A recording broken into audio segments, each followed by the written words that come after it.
I'm Norbert Williams, right here on Sky FM 93.1. Join me Monday to Friday, 6 a.m. to 8 a.m. for the morning edition of Keeping It Real. And on Tuesdays and Fridays, Minerva Ward joining me from Canada, right near the North Pole. Although it's cold over there, it's gonna be hot in here. Don't you forget, Monday to Friday, 6 a.m. to 8 a.m.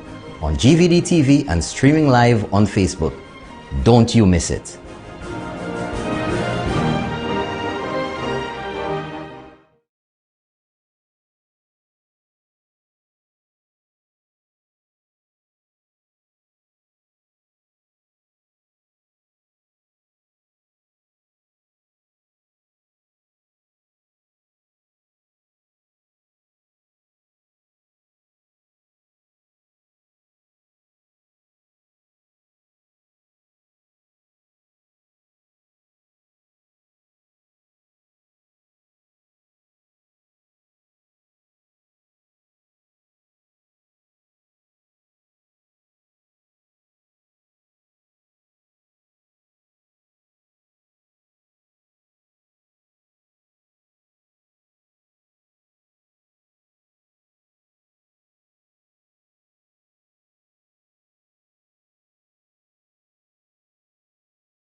Hello everyone, I'm Norbert Williams, right here on Sky FM 93.1. Join me Monday to Friday, 6 a.m. to 8 a.m. for the morning edition of Keeping It Real. And on Tuesdays and Fridays, Minerva Ward joining me from Canada, right near the North Pole. Although it's cold over there, it's gonna be hot in here. Don't you forget, Monday to Friday, 6 a.m. to 8 a.m.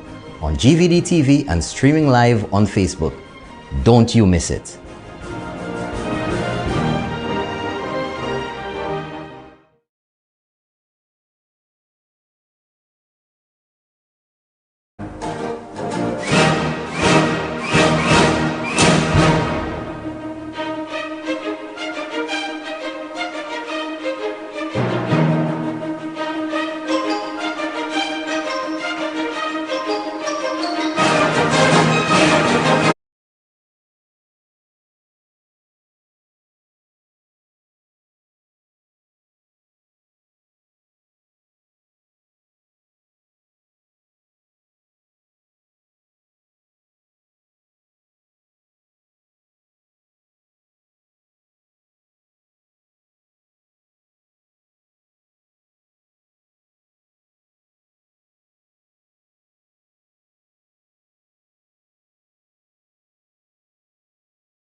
And good morning, everyone. Good morning, good morning. Levez la, Saint Lucie, levez la. Bonjour, bonjour, bonjour. Good morning.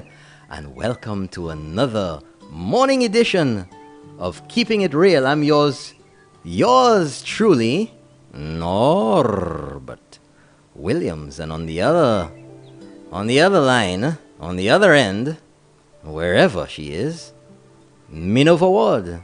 Good morning, Minova Ward. Minova. Good morning. You're a little low over there. Am I? Yeah. I don't know what's going on. Is this better? Not quite. I have you all the way up. Can you call me back? Yeah, let's try it. Oh, hold on. Hey, hold on. How's that now? I can hear you clearly. Okay, I can barely hear you. Let's try that again. Okay, we'll try that in just a second, folks. Good morning, everyone. Good morning, and welcome to another morning edition of Keeping It Real. Yours truly, Norbert Williams, with you. And we're going to try Minova once again. We are going to try that. And she's right here. Good morning. How are you? Good morning. Is this any better? No, it's not. Just give me a second. We're going to go to a quick break, folks. We're going to go to a quick break, and we will be right back with you. Right back with you, folks. Stand by.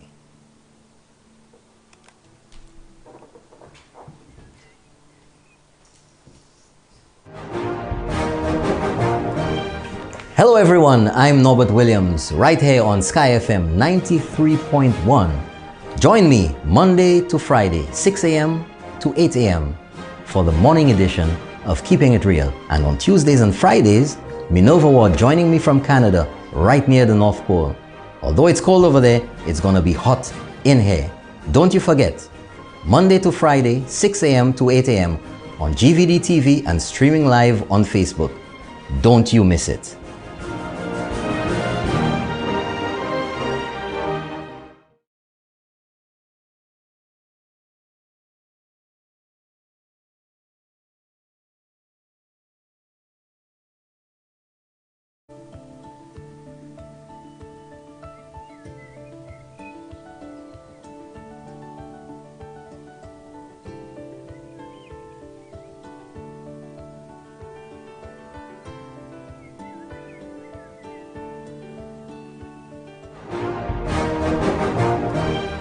Hello everyone, I'm Norbert Williams, right here on Sky FM 93.1. Join me Monday to Friday, 6 a.m.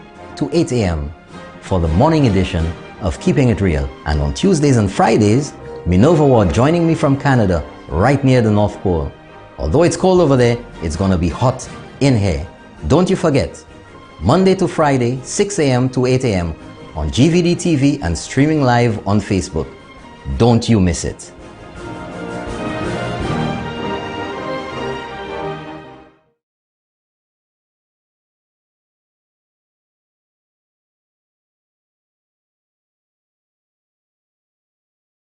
Are you there?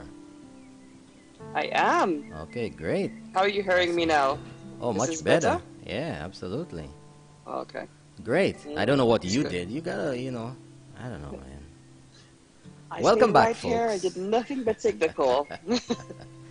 Welcome back, folks. Good morning, and welcome to the morning edition of Keeping It Real.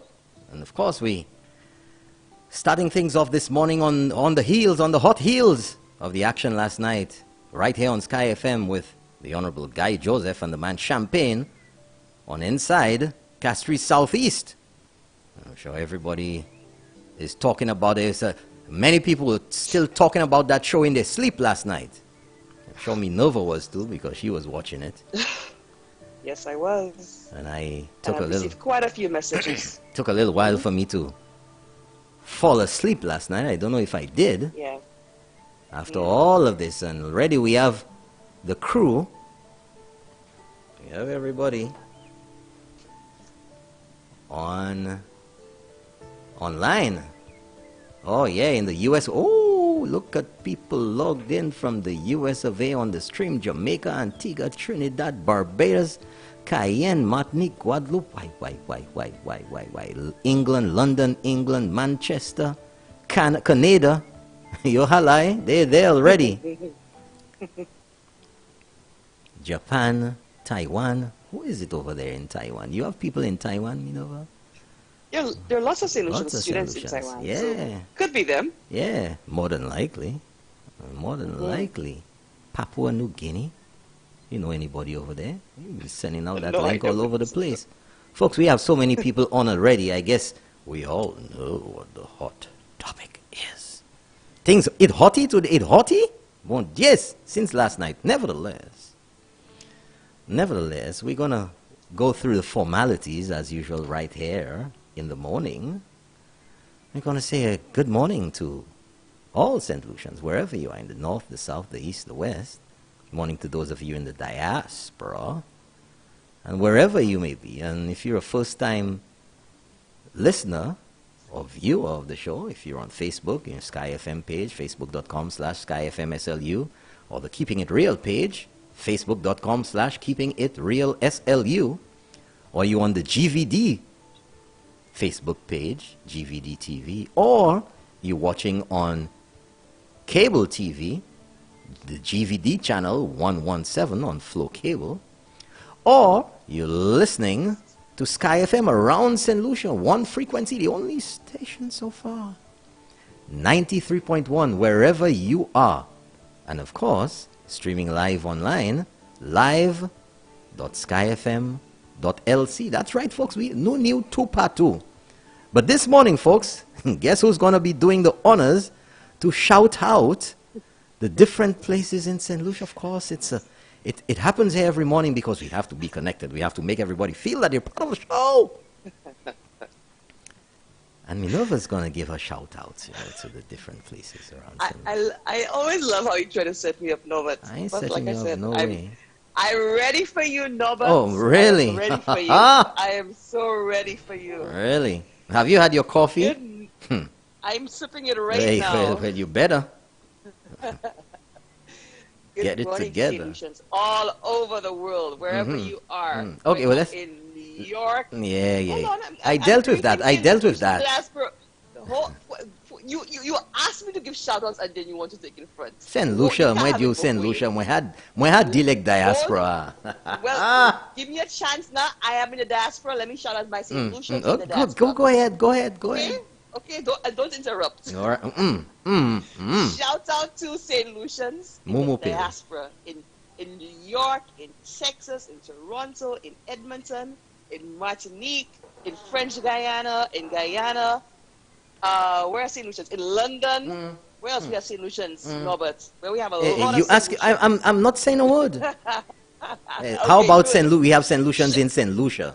How that? Shout out to St. Lucians in St. Croix. I'm thinking about all those places in the world where we have a lot of St. Lucians. Okay? Go ahead. And then shout out to St. Lucians at home. There we go. In Casabah, in Rodney Bay, in Lafayette, in La Bonne, in Corinth, Choc de Gazon, in Plateau, in Balata, in Gara. You rehearsed that? In Capiche. You're not saying anything. Just that you're not saying anything. Don't interrupt me. In Beesday, in Leclerc, in Goodlands. Wow. Shout out to people in Cicero, in Susie, in Roseau. And Norbert? I'm listening to you. Dennery, yeah. Palmis, Canaries, Fondue. What? Anslevoin, La Fag, La Ho. Places you never even touch, Norbert. La where? Places you never La where? What was that last one? Hold on. La Google Earth.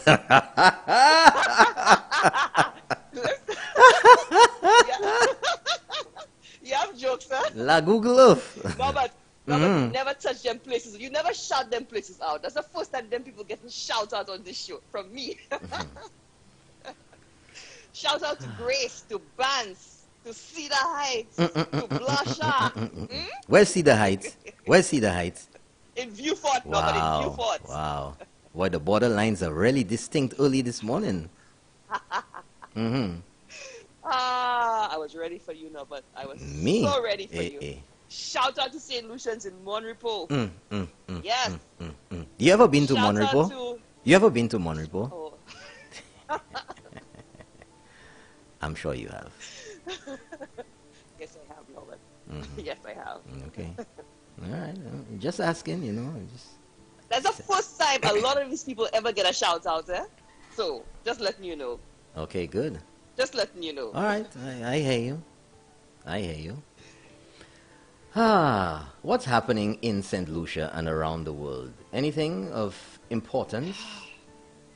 I don't know. What's happening in St. Lucia? Well, let me take a quick look here. Well, of course, the COVID-19 numbers are way down on the regular, on a daily basis. Single digits, maybe 10. I think the last press release I saw on the numbers yesterday was 10. So, and guess what? Second vaccines? My second dose is due tomorrow. And lots of people. I had the opportunity yesterday, but I didn't. I just decided to wait until tomorrow. Yeah. Yeah. Yeah, that's great. So people can get fully vaccinated and life can start to get back to normal.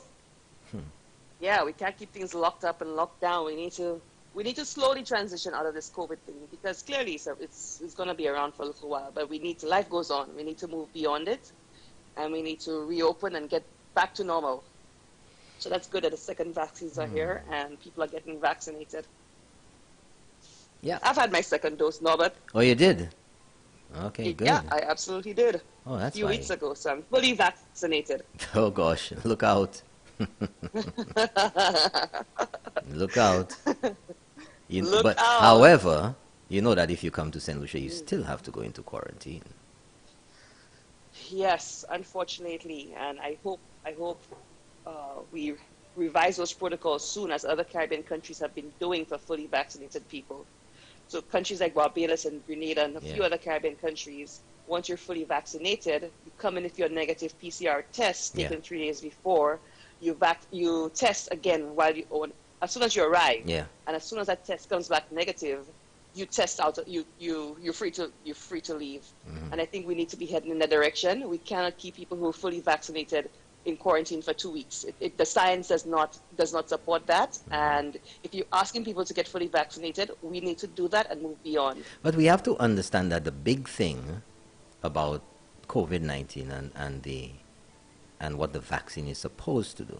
A lot of people have these weird ideas that people who don't know anything about what they're talking have said.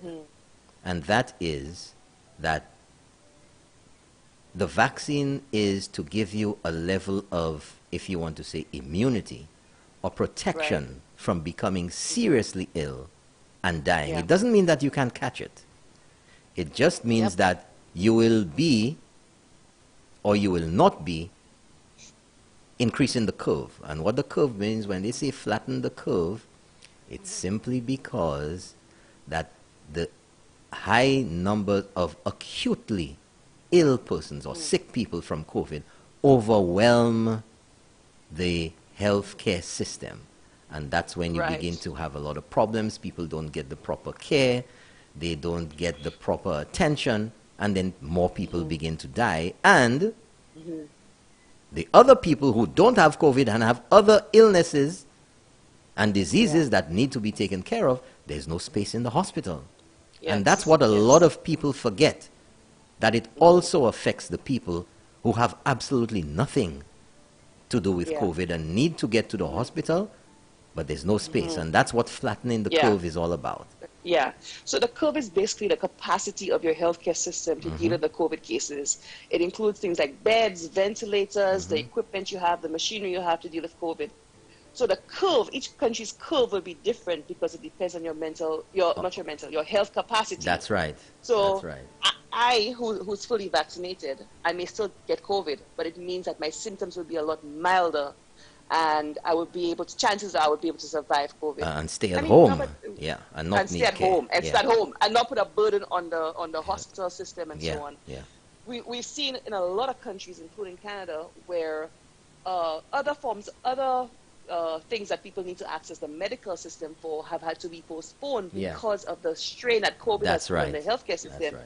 So other surgeries have had to be performed. Surgeries that had nothing to do with COVID have had to be postponed and so on. So that is what the vaccine will allow people will allow to happen, for life to continue, but continue in such a way that there's less risk of people getting seriously ill and dying.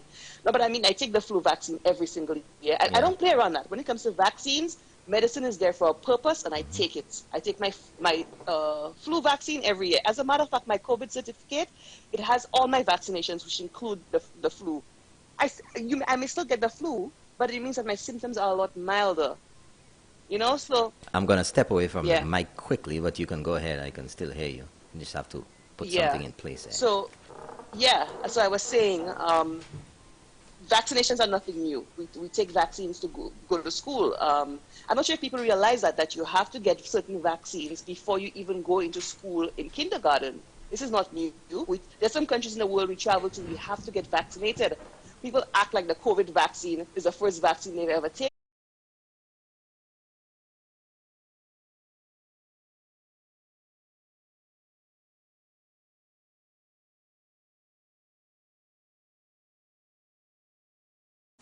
If the medicine is there to allow you to save your life or to prevent you from dying or becoming seriously ill or infecting your family, your loved ones, and so on, why not take it?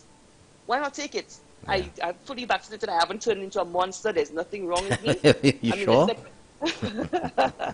The second dose, honestly, the second dose of Moderna, I was down for the next day, you know? But by the evening time, I was fine.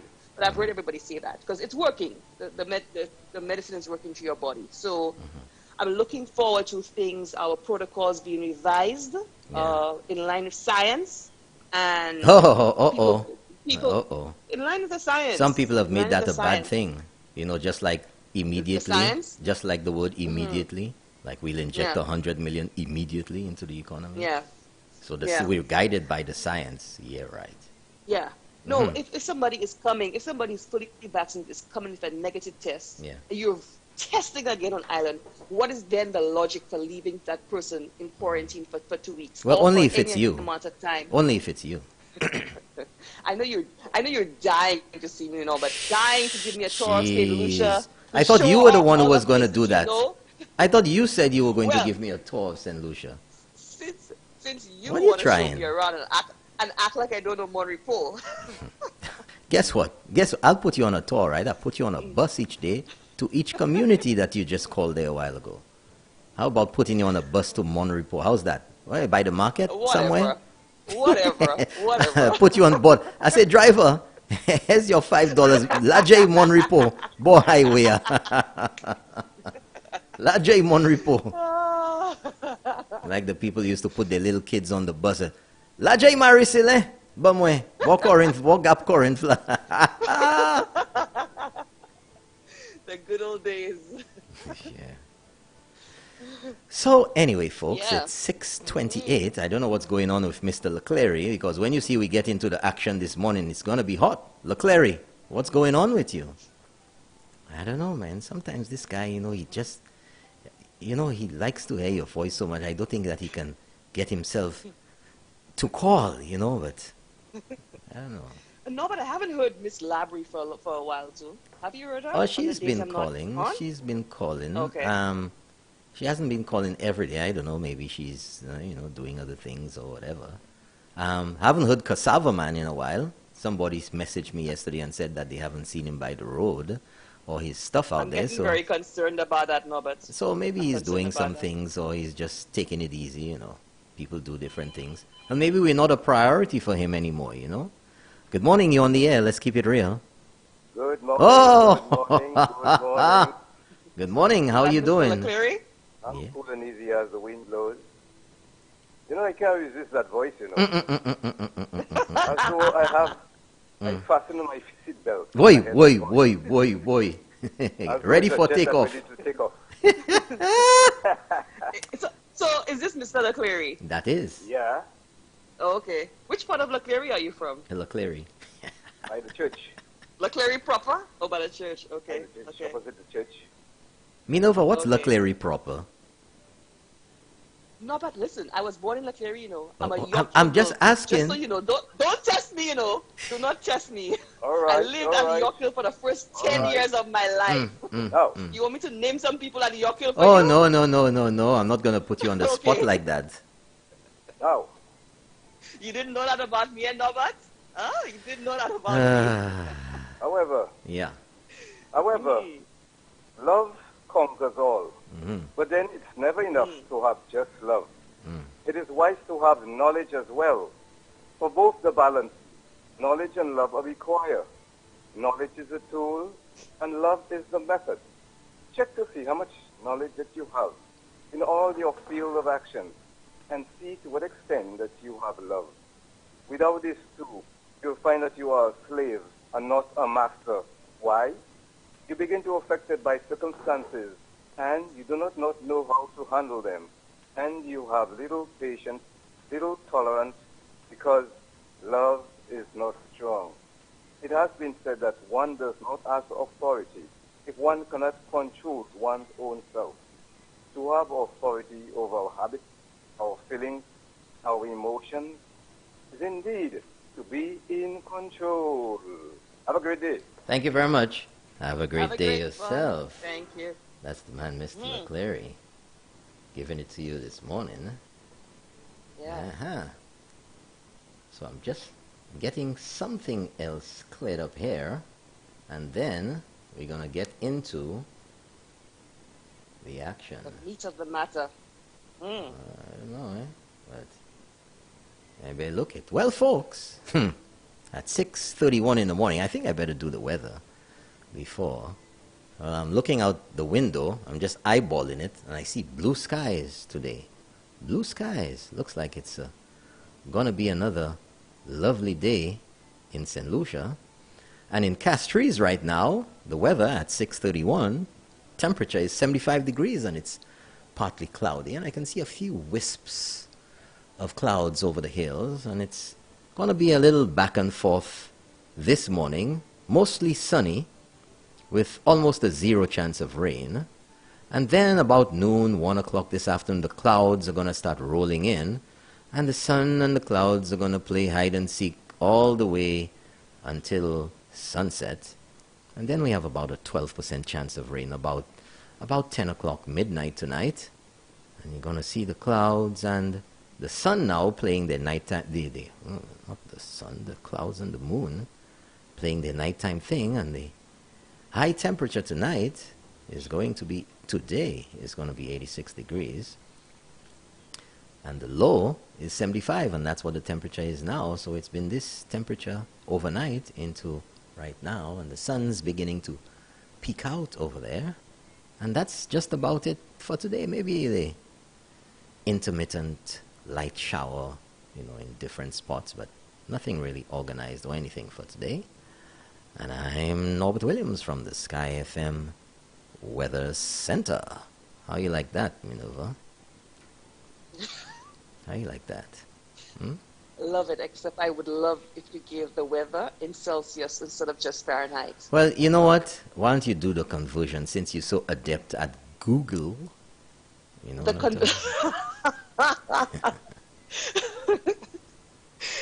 In Celsius, the temperature today in Grosley, which is what I have loaded on my app, is 25 degrees Celsius right now. Yeah. It goes up to 29 degrees. It's going to feel like 32 with the humidity. That's good temperature. Not too hot. It's lovely. Perfect temperature. Perfect day for the beach. Nice day. Yeah, indeed. So anyway, getting into the scheme of things. The meat of the matter. I don't like that expression, but anyway, that's what... I love it. So, folks, I'm looking at you. I'm looking at y'all. So, Saturday, everybody woke up as usual for a regular Saturday. That's last Saturday. Was it the 24th? Yes, Saturday, the 24th of April. 24th, yeah. Everybody woke up as usual, the weekend. Payday for a lot of people, the weekend. You should have seen the lines at the bank. It's really something else. When you get to the middle of the month, you could just walk in. But anyway. Everybody was out and about, going to the market, doing their Saturday thing, you know, laundry, cleaning up the house, blah, blah, blah. And then, after lunchtime, it started trickling in. And then by mid-afternoon into the evening, whoa, we heard about the adventures in Forestier. Oh, well, you know what I'm talking about now. I gave it away. And, folks, let me tell you something. We all know that St. Lucia is a Christian society, by and large, still predominantly Christian. Roman Catholic, uni tout kalte bagay se Roman Catholic, Methodist, Seventh-day Adventist, all kinds on shades of the Bible, and others. But on Saturday, the people of St. Lucia were shocked, were jolted from whatever they were doing when they heard about an incident that occurred at the SDA church in Forestier. And as the story began coming out, late Saturday evening, the incident occurred somewhere between 10 and 11 o'clock, 10:30, 10:45, somewhere around there. And what we heard was that, shock, that the SLP candidate, endorsed candidate for Castries Southeast, barged into the SDA church in Forestier, where sitting MP and representative for Castries Southeast, the Honorable Guy Joseph, was at the podium, on the altar, or whatever you want to call it. The only one at the altar. And he was delivering a sermon, or it was the lesson for the day, and they were discussing it in the church, a small church, a little, if you want to call it a house church, like we know in St. Lucia. Not more than 40 feet long and maybe 30 feet wide, or something like 20 feet wide, or whatever. You know, a little house church.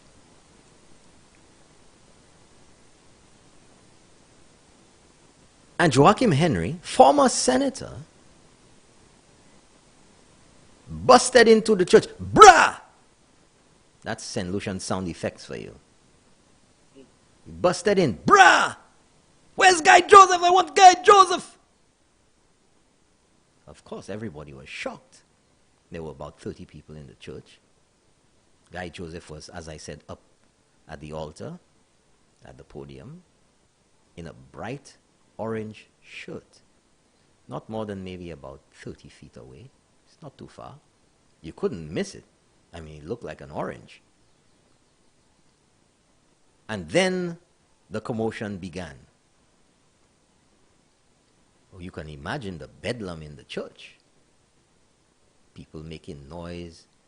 Joachim Henry stamping his feet, making noise, shouting at the top of his voice, Roro, as we say in St. Lucia, Twaka. And people were trying to subdue him. And Guy Joseph came off the podium and was right there. And he, where's Guy Joseph? Where's Guy Joseph? I want him. And I don't know, he was vegled. And some people attribute it to some divine intervention or whatever, because Guy Joseph eventually was right there in front of him. He could not have been missed at the podium on the altar in his bright orange shirt, and he certainly could not be missed as he walked down, not too far away, towards Joachim Henry and the commotion.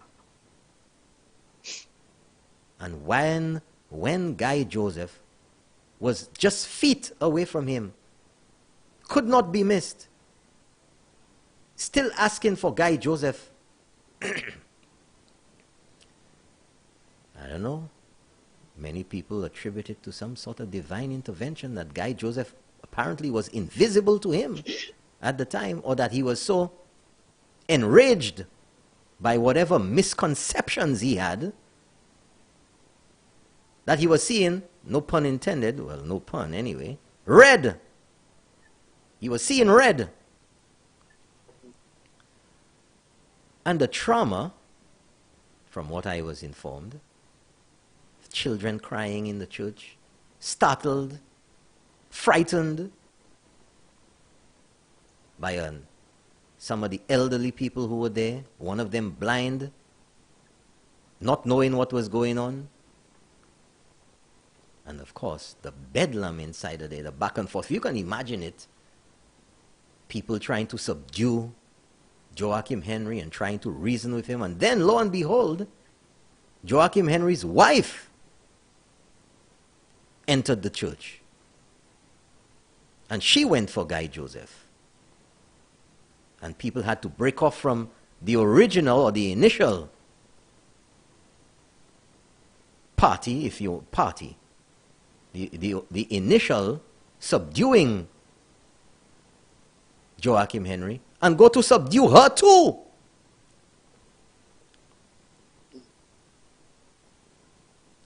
And we can only imagine what could have happened, how that could have escalated into something totally different. There's absolutely no doubt that many confrontations in St. Lucia have begun in just the very same way. Maybe not in the church, although we have a record of at least one other. In the cathedral, those of you who forget, let me remind you. The cathedral. And what happened there? The cathedral murders, an attack on that, New Year's morning? Yes. And we're left to wonder what could have precipitated that reckless, that, well, if I have to say it, I'm just keeping it real, criminal, because it is an offense, exactly what Joachim Henry did there, and I read you the section of law yesterday. But we've heard the men talk about this. We've seen the SLP circling of the wagons. Oh yeah, every one of them you can imagine who's in the echelons of the SLP, the candidates. They all went to social media, Facebook, and all of them, black and white photos, coordinated. Wasn't any accident. It didn't happen by chance. Yeah. Coordinated. Practically saying the same thing. We support Joachim Henry. Support him about what? What was the justification? How could it be? Because Joachim Henry doesn't live in Forest Air. He doesn't live around the corner. And from the information, he lives in Kareli. And in my estimation, my approximation, my analysis of the paralysis, it would have taken him about 10 to 15 minutes to get there. And wherever he came from, did he have a right to go into the church and create such a commotion, to barge in? What could Guy Joseph have said to validate such an invasion? That's what it was, an invasion of the church. And we hear about so many things all about starting off like that with a confrontation and then descending very quickly into a much more serious situation. Much more serious. But, you know, I'm going to throw it to Minerva, because last night we heard from Guy's wife. She was right here on Sky FM. Yeah. But I'm going to put it to Minerva so she can examine it. She can give the perspective from a woman's point of view, because we've heard the men. We've heard so much of that. And right here, I want to keep it real with you all, folks. And there's another woman who was involved, who seemed apparently to have precipitated and contributed and played a part in what went on over there at the church on Saturday in Forest, in the forest.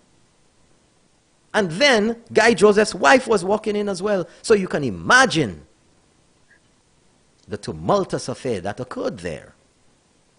Well, I'm going to go over to Minerva, folks, for her take on the matter? What's your thoughts on Robert, it? my thoughts on this whole situation is very sad all around. Very, very sad situation. I mean, St. Lucia, as a country, we mourn with the Henry family. All of us mourn with the Henry family. Nobody wants to imagine or wants to experience the death of a child. By all accounts, Joachim Henry had a beautiful and has a beautiful family. He had a beautiful son. A son any family could be proud of. You know, a son that grew up in church, played musical instruments, smart, just became a doctor. By all accounts, nice boy, disciplined, loving. To lose a child like that suddenly is hard for any family. I can't even begin to imagine, and I don't want to imagine what the Henry family has been going through. As a country, we mourn with the Henry family. Let's make that clear. Every single one of us, despite party lines, we mourn and we sympathize and we grieve with the Henry family. And everybody did. Everybody does. We all stand with the Henry family in their grief.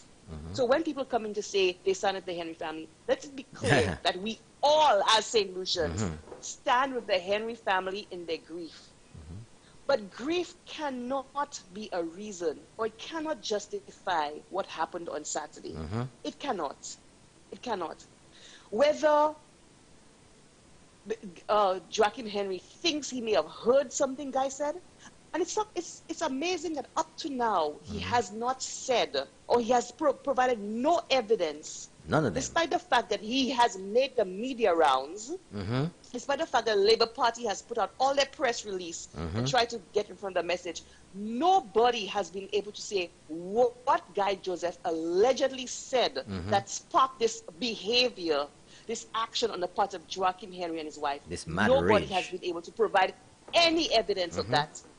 No, but you know, the reality is that in St. Lucia, we know the amount of gossip and rumors and hearsay and yodi. We know that, Norbert.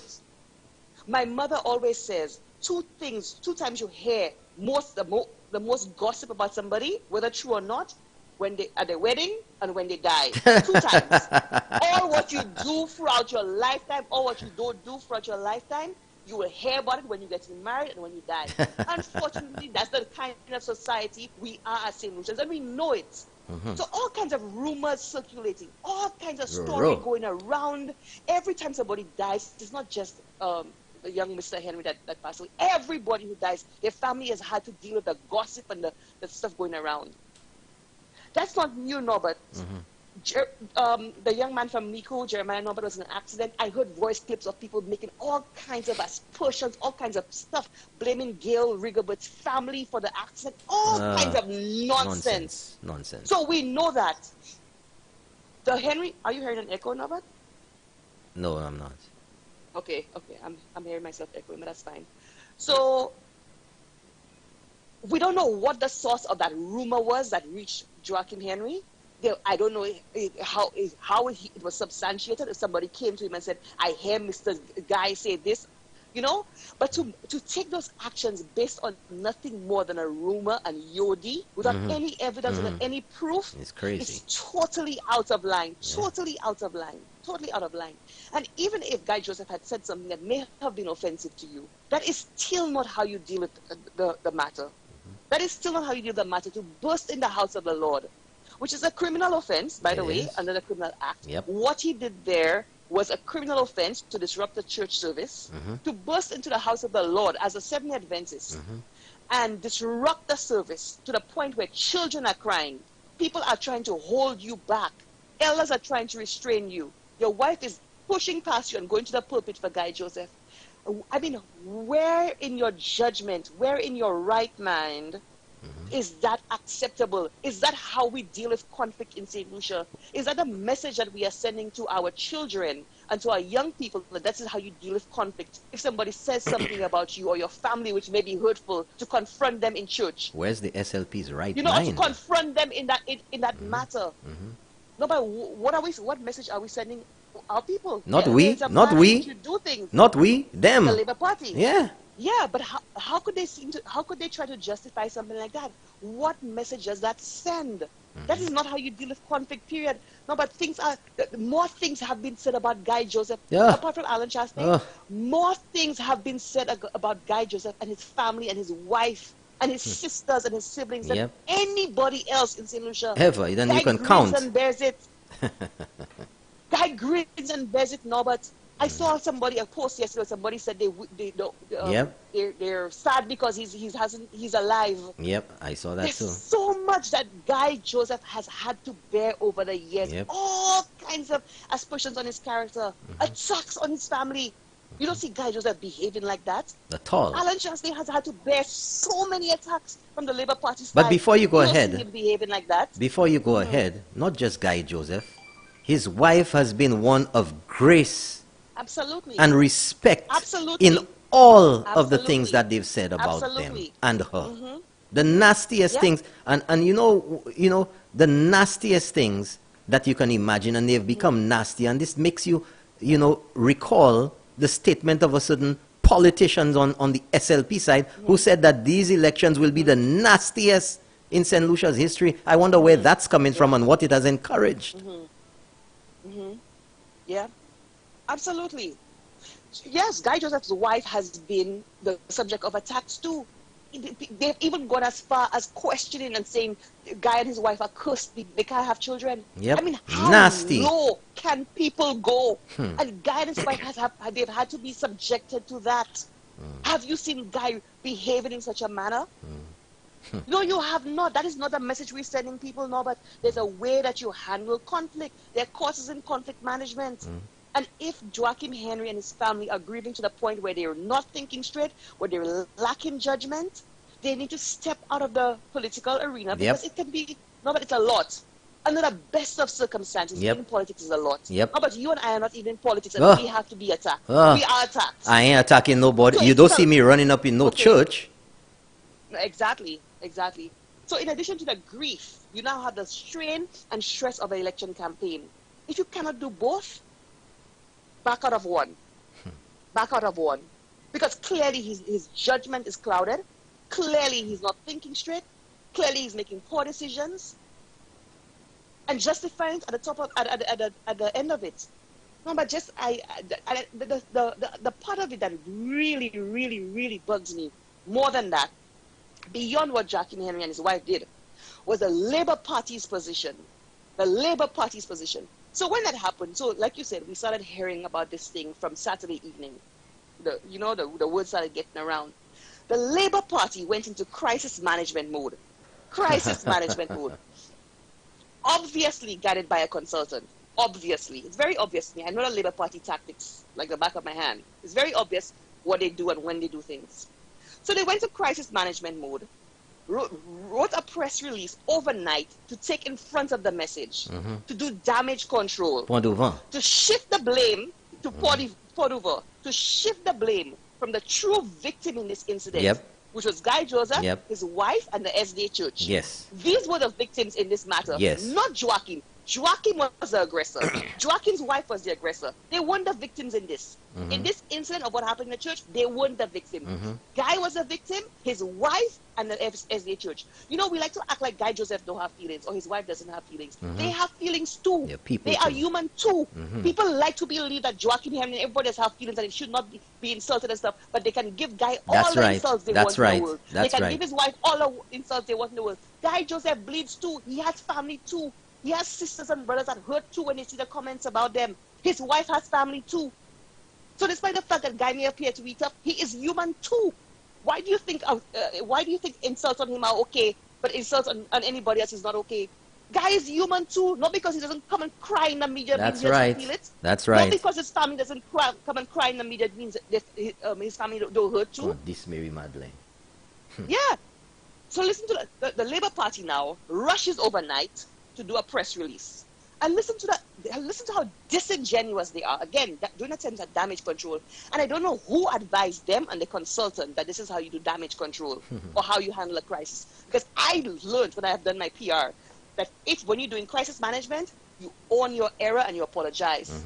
Because but we know people are forgiven.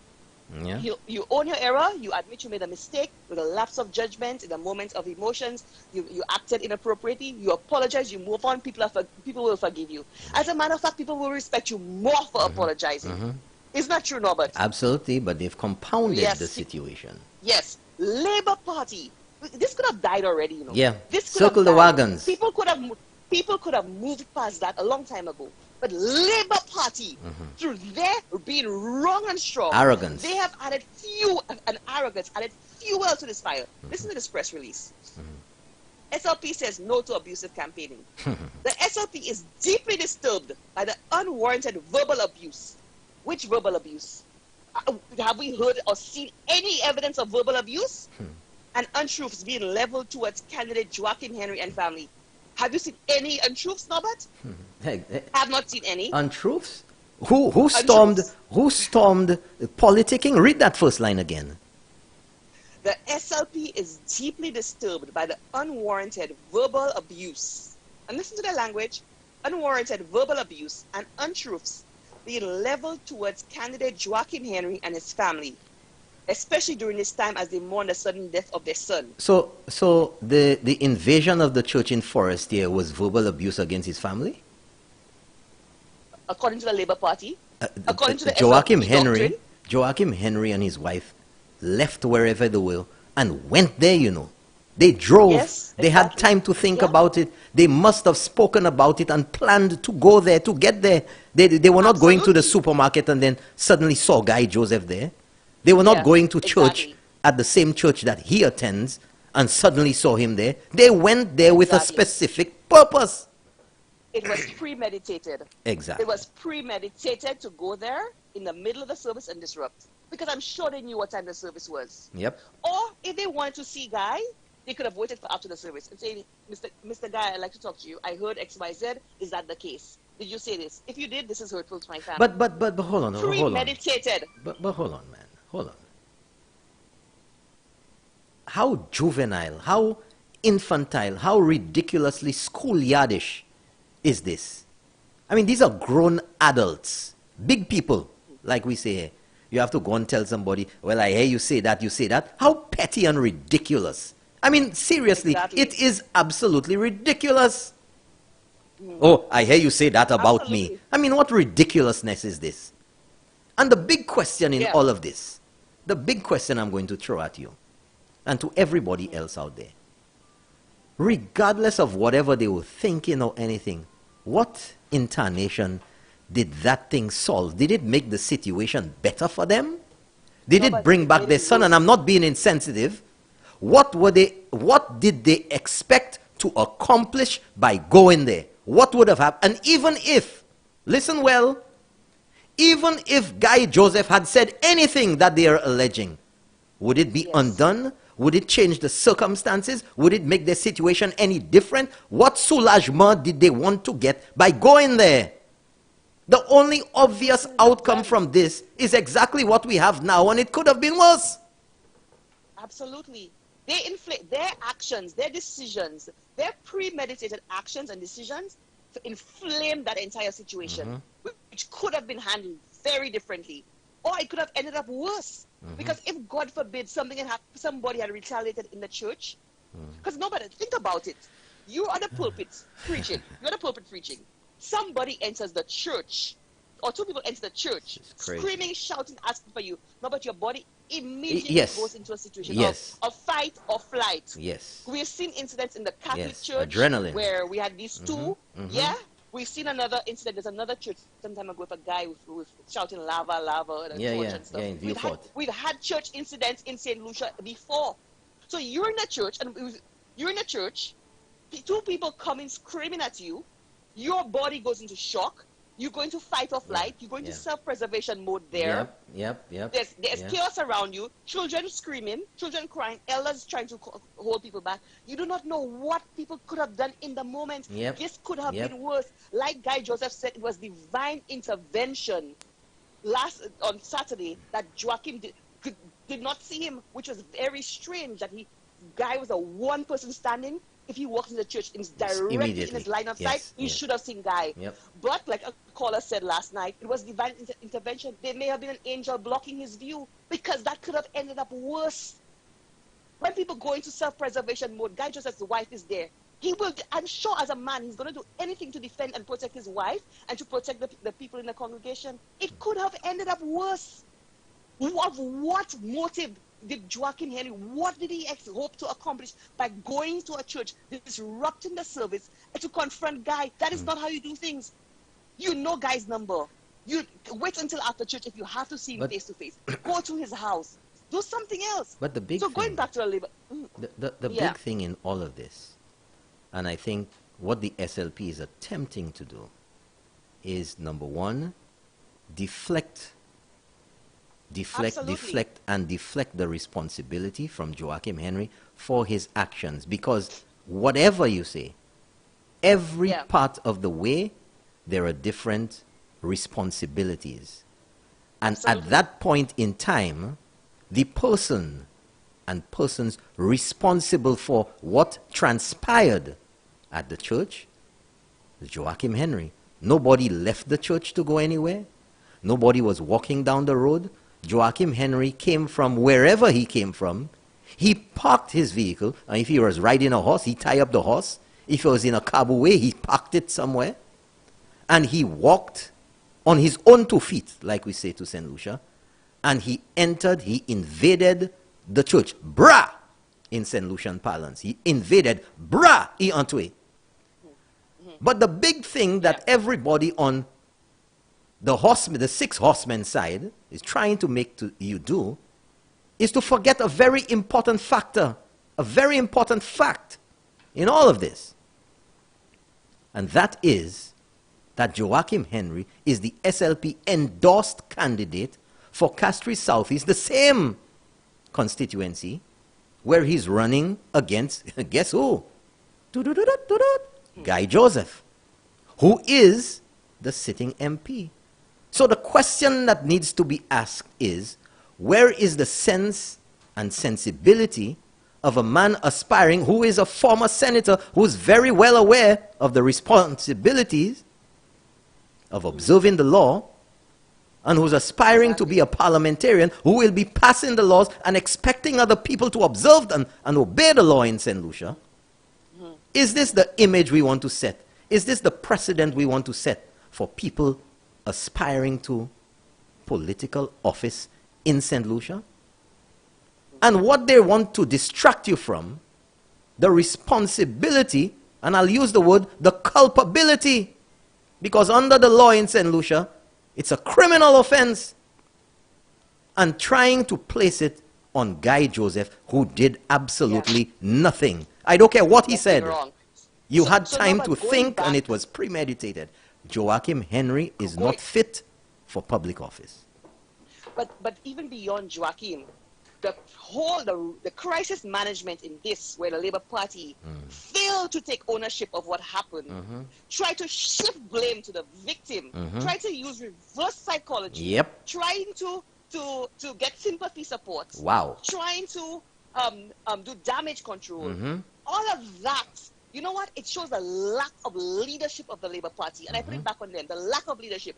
Let me go back to their press statement. Go on. So apart from what I read, they go on. This period of mourning for Mr. Henry and his family has not deterred the opponent for the MP of Castries Southeast from engaging in a campaign of deceit towards Mr. Henry. Which campaign of deceit? Deflection, that's what it is. Campaign? Vaguely. Exactly. That's what the Labour Party does. Go on. Understandably, but listen to how they downplay what Joachim Henry did. Listen to this carefully, and that's what the Labour Party does. Understandably, but regrettably, Mr. Henry being overwhelmed, so they make an excuse for him, with the death of his son, sought to address the MP. To address, Sought to address. Not confront. You see how Labour Party deliberately chooses their words. They didn't say confront, which is what he did. Sought to address. That's not how you address. Yes. You don't burst into a church to address. Yeah. You went to confront. Yep. Sought to address Understandably but regrettably, Mr. Henry, being overwhelmed with the death of his son, sought to address the MP for Kashi Southeast, who has shown himself to be insensitive, abusive, and disrespectful to Mr. Henry and his family. No, but have you seen any signs of that? Let me I've ask seen you. Guy Joseph stand up in the house on more than one occasion and express sincere condolences to Mr. Henry and his family on the passing of his son. Let me Have have you any read. insensitivity? No. Let me have you read from that sought to address, and I'll tell you when to stop. Sought to address. Read that part for me. So, understandably but regrettably, Mr. Henry, being overwhelmed with the death of his son. Okay, hold that right there. Hold that right there. Overwhelmed. Listen to this. He was overwhelmed so much by the death of his son that he left wherever he was so overwhelmed and drove with his wife to confront. You know what overwhelmed means? We have to look at the choice of words, you know. So now they're creating a sympathy for the action. He was overwhelmed, so he was so overwhelmed that he sought to address. But that is not what overwhelmed you. It's the death of your son that they're saying overwhelmed you. So you overwhelmed by that, but you're so overwhelmed that you actually, poor guy, to leave and drive to go over there. You see, that is the indicting factor in all of this. Yes. That it does not make sense. It does not connect properly. Because if you're overwhelmed by the death of a loved one, you're not going to look for a row with somebody else. Exactly. It's not to say like he saw Guy organically. They were at church together and a conversation evolved. Something and happened. Got heated. It got heated because that could happen. You know, you see Guy in church, you had a conversation, it got heated, it escalated, and voices started to be raised. That happens. You left where you were and premeditatedly drove to the church. That's right. Parked outside the yard, despite the yard was full of space. You could have parked in the church. You parked outside, came into ambush Guy. No. Hold on. He didn't came in. He busted into the church. Bruh! That's how he got in. Yeah. But a Labour Party will twist this around to make it seem, understandably, to soften it. So you're taking no ownership right. You're softening it. Nonsense. Understandably, but regrettably, Mr. Henry, being overwhelmed with the death of his son, sought to address. So they're softening what he did and toning it down, diminishing what he did. Yeah. Sought to address the MP for Kashi South, who has shown himself to be insensitive, abusive, and disrespectful to Mr. Henry and his family. Robert, tell me, have you seen any evidence of insensitivity, of abuse, and disrespect? Nada. What I have seen, That's right, from Guy Joseph, from everything I've seen, is that he's been more than sympathetic, expressing sincere condolences to the family on more than one occasion. As Joaquin admitted, he even sent him a WhatsApp message. Guy said he crafted that message with his wife to make sure it was appropriate to express condolences. In fact, so where is the insensitivity? In fact, I have right here Guy Joseph's statement in the House a few days ago. And I'll play that. Okay. To the people of Castries Southeast, I am still here and I will be here after the next election to continue to represent them. I extend condolences to the Joachim family on the untimely passing of their son. It is always a difficult thing to lose a family member, and more so as parents. My mother always tells me, I expect my children to bury me, not me to have to bury any of my children. And she has 10 of us. And so I can imagine what it is for a family of 3 with a son and to have lost that person. So I extend condolences to the family. Also, I extend condolences to the Passad and Simon family. There you have it, folks. In the House. So tell me, where's the insensitivity, where's the abuse, where's the disrespect about that? They have not been able to produce that. No, I listened to Guy last night and I saw how genuine he was. I saw how empathetic he was. I saw how sincere he was. And I believe him. And the Henry family has had nothing to substantiate any claims any evidence that guy said anything about a deceased son. Nothing. As far as I'm concerned, this was the actions of Joaquin Henry and his wife were unjustifiable, and they cannot be justified. They cannot be condoned. They cannot be by no measure. And even if Guy Joseph had said something negative, even if, Exactly. that is still not the manner in which you do Exactly. things. That is not how you do things, period. You don't go into a church, burst into a church, break the law, and confront somebody like that. But we talk all the back to the time. Labour Party. We talk all the time about conflict resolution.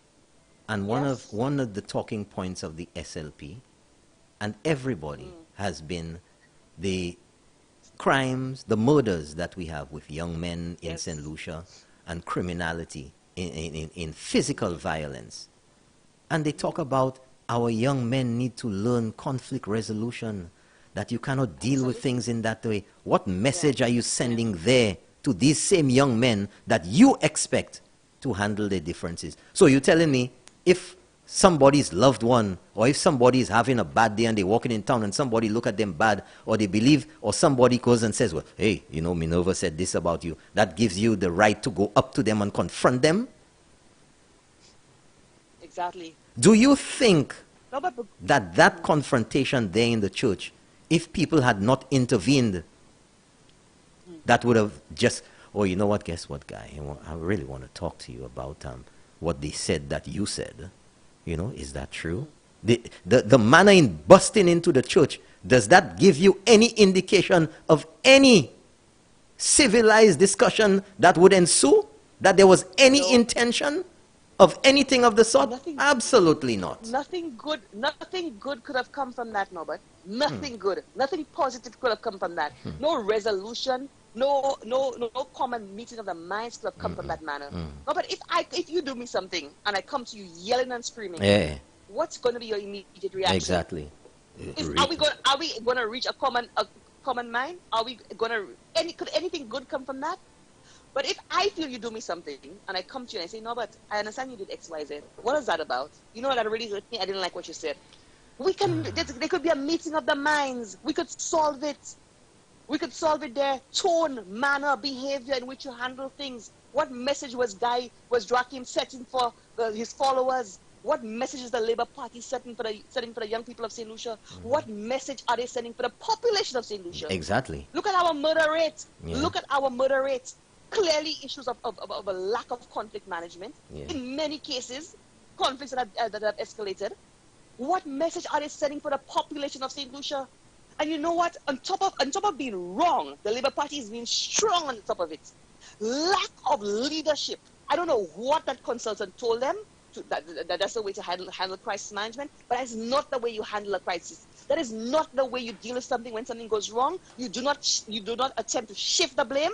Blame everybody else but yourself. You take ownership for what you did. You take ownership for your error. You apologize and you move on. People will be willing to forgive you. People would have looked at Joachim in a much better light. People would have respected him more. I would have respected Joachim more if he had come out and said, you know what, in my moment of grief, I made an error. That's right.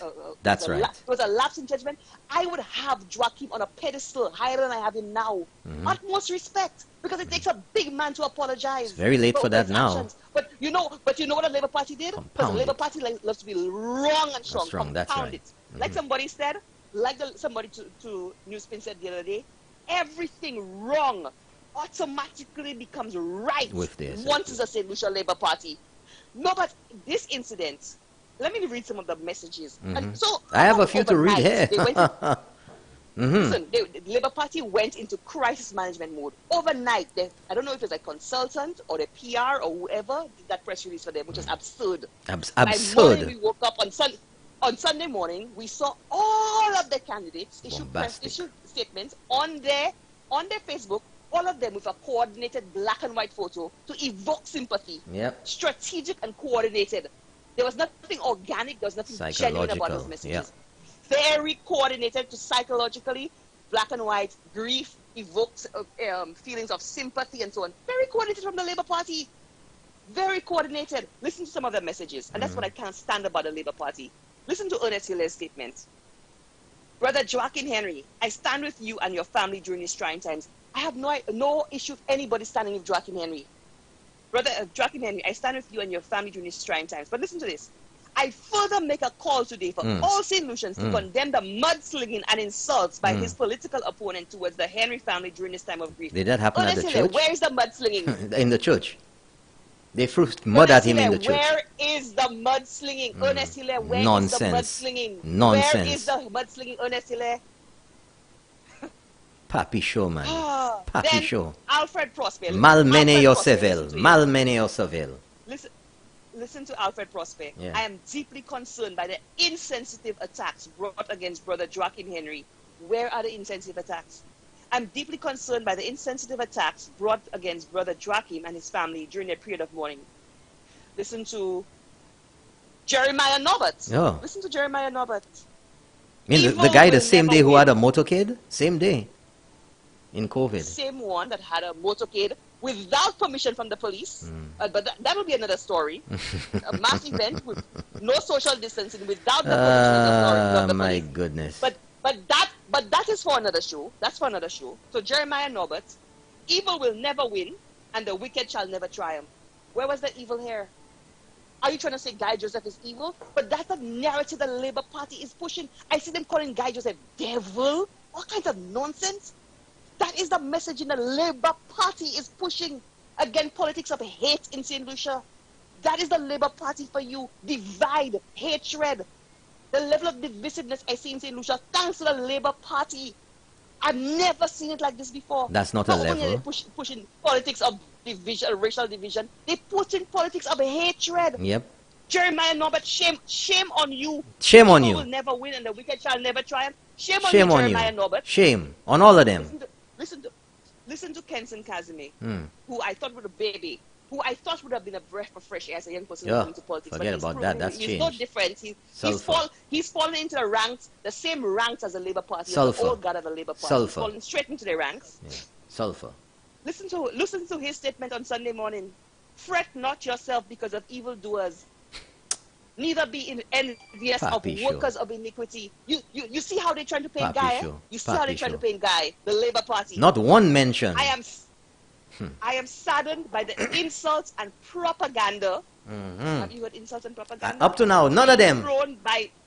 None of them. I am saddened by the insults and propaganda being thrown by political opponent, Honorable Guy Joseph, at candidate Joachim Henry and his family during his time of grief. Just because they say so, up to now, just because they say so. Just because the Labour Party say so is so. No evidence, no proof. But they all want to justify and shift the blame to the victim. Call him evil, using scripture. Just like the devil all of them gone to the Bible. To justify things. All of a sudden. They gone to the Bible. They all of a sudden they knew the Bible. But when Joachim and his wife were bursting into the church the day before, they didn't know the Bible. I could quote many scriptures to tell you that what happened on that Saturday in the church was wrong. I could quote many scriptures, but anybody can. Anybody can.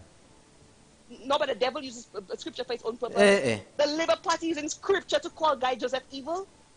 Guy Joseph has been the subject of the most vile attacks. Only to Alan Chasney. Most vile attacks. Yes, second, only to Alan Chasney.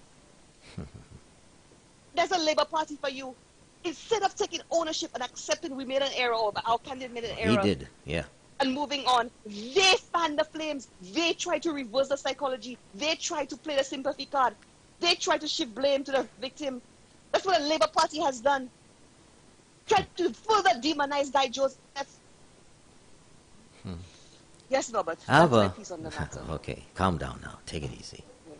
I have a message here I want to read to you. A message or two. Somebody says, it's the last one. Can you imagine if this very same action by Joachim Henry was done by some ghetto youths? Can you imagine if some young men or a young man had decided to burst into a church to confront someone about something that was supposedly, allegedly said? What would be the reaction? How ridiculous would it be? What would be the overwhelming condemnation about that? Well, if it would be condemned then, if it would be unacceptable then, if it would have been illegal or unlawful then for Joachim Henry, it is the same. It should be the same. It is the same. No, Robert. No, it's not the same. Because everything wrong automatically becomes right once it's the Labour Party. So it would not be the same. They have their own standard of what's right and wrong. Once it's the Labour Party, they tighten ranks. Yes. They tighten ranks. Circle the wagons. Yeah? They circle the wagons. What's wrong automatically becomes right once it's the Labour Party. And if they it's you, you're wrong. And they're wrong and strong, Labour Party. But wrong and strong. Dig their feet in. What have they said before? And that is the pervasive mentality that whatever it is in their favor. Win we win, lose we win. Yeah, yeah. That's the SLP mentality. So that is why you have seen since 2016, and that is the mentality Philip JP standing up in the House and pretending to be Prime Minister, pretending to be a minister, trying to practice in his pretend world, and wanting to call an adjournment of the House. Wanting to dominate everything, wanting to dictate how things go in the House, wanting to dictate even to the Speaker, both of them that they have been, both speakers, how to run the affairs of the House, want to challenge the Speaker's judgment, wanting to make noise, wanting to interrupt the session, and refuse to abide by the rulings of the Speaker, wanting to disregard, disrespect, and ignore the head of state, the Governor General, when minutes before they swore allegiance to Her Majesty the Queen, Her Majesty's loyal opposition. Hypocrites! That's what they are. Bunch of blazing hypocrites. That all they do is self-serving. Self-serving. That's what it is. Self-serving. Only when it's convenient to them. I have a message here, Norbert. Probably we could open the line soon. I have a message here. Good morning, Norbert and Minerva. I'm so disappointed in Mr. Henry's explanation of his unacceptable behavior. From claiming that he was so shocked to get a condolence message from Guy, to saying that Guy showing this message to people caused him so much distress. It does not make any sense. Mr. Henry needs to be very careful before it is easier perceived that he is the one using his son's death for political mileage and not Guy Joseph. Guy has no need of using death to secure victory in Castries Southeast. But you know, you see, that shows you the inconsistency, that shows you the ridiculosity of the whole premise for this church invasion by Joachim Henry. That Guy extended condolences and said that he was his friend and showed the message to somebody. That is so infantile, it is so ridiculous. It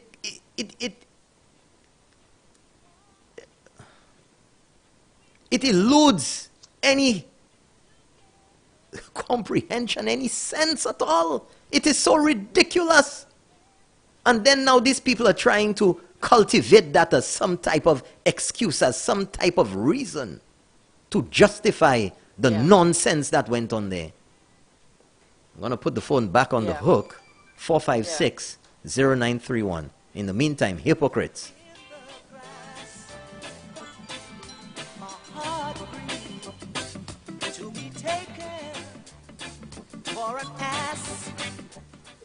Good morning, you're on the air. Let's keep it real. Yeah, good morning, Norbert. Morning, sir. Norbert, I'm not surprised by the St. Lucia Labour Party for that kind of behavior.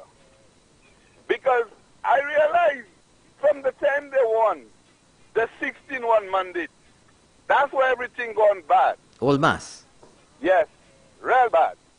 And to make it even worse again, those guys immediately, they came up with the affirmative action, you know, to victimize people. And those guys, again, they only care about themselves. And I say that, and I am not afraid to say it. Because the reason with the SLP people, they are evil, man. Real evil people. Because a right to them is a wrong. And a right is still a right. Yeah. And I was with them in 1997, I think, when they won. Kenneth David John, which was my cousin, when I left England, came down to St. Lucia to help him. And there's a number of things I didn't see right in those guys. And I could recall, me and the Prime Minister, the former Prime Minister, we were tight. You understand? And then there was something that went, you know, on. And the guy called me in and he told me fed up. When I see things, do not talk about it. Even though it's wrong, you have to say it's right. And I'm free to say that because that's why I break links with them. And it was in the Prime Minister's office at the time when he said that to me. And I break ranks with them. And I am not surprised of the behavior of all the 6 horsemen. Because that's those guys' nature. They don't really care. They're hungry for power. They'll do anything for power. And the Joachim issue, I mean, Joachim is a friend of mine. We speak, you know, but we don't discuss politics. But I felt, which I called your show yesterday, and I called Tim, and I called the other show. And I did say, and again, I'm going to sympathize again with Joachim Henry's family. Because I know what it is when you lose a loved one and stuff like that. But I do not know, listening to Guy Joseph and the wife last night, I do not know if this guy was in the dreaming world and something pumped him, you know, to take a drive there and to explode the way he exploded in this church while the people had their service. And in my opinion, I believe it's wrong. You understand? Yeah. And the people that are behind him, the devils that are behind him, should stop that. And they need to stop that. Stop that. Where that is going, that's not the time for that. They should be trying to help the guy by trying to heal him, give him the love. And that is the nonsense, you know, they're bringing into our politics in St. Lucia. Huh? But they need to stop it. You understand? That thing has gone too far, man.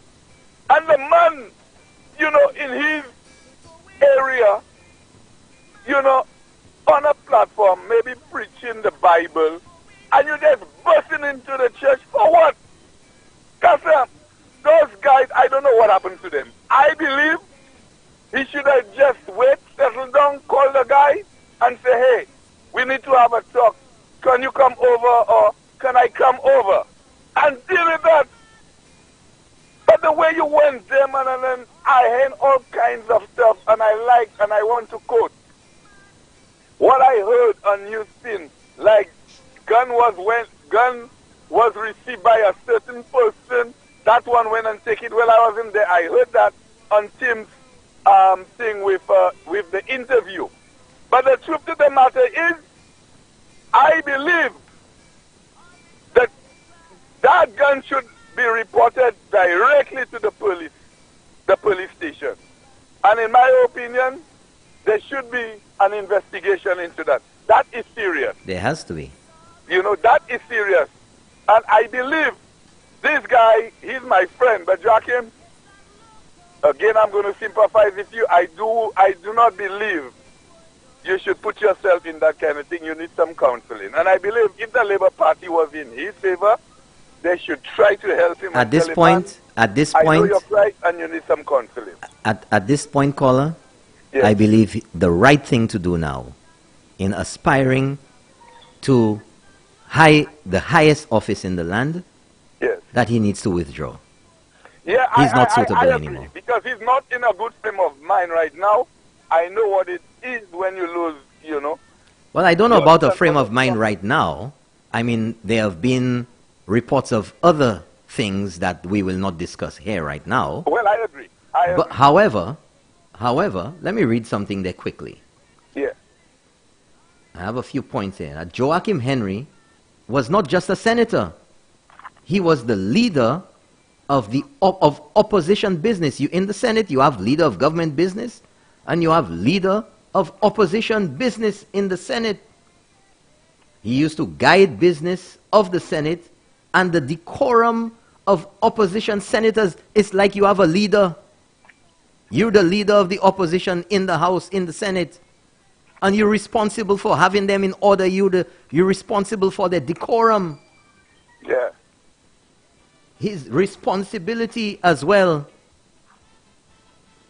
requires restraint. Very sad. Decorum Very sad. and restraint are not new to Joachim Henry. He's not learning about that for the first time. He's been charged with that very important responsibility in our House of Parliament as a senator. Yeah.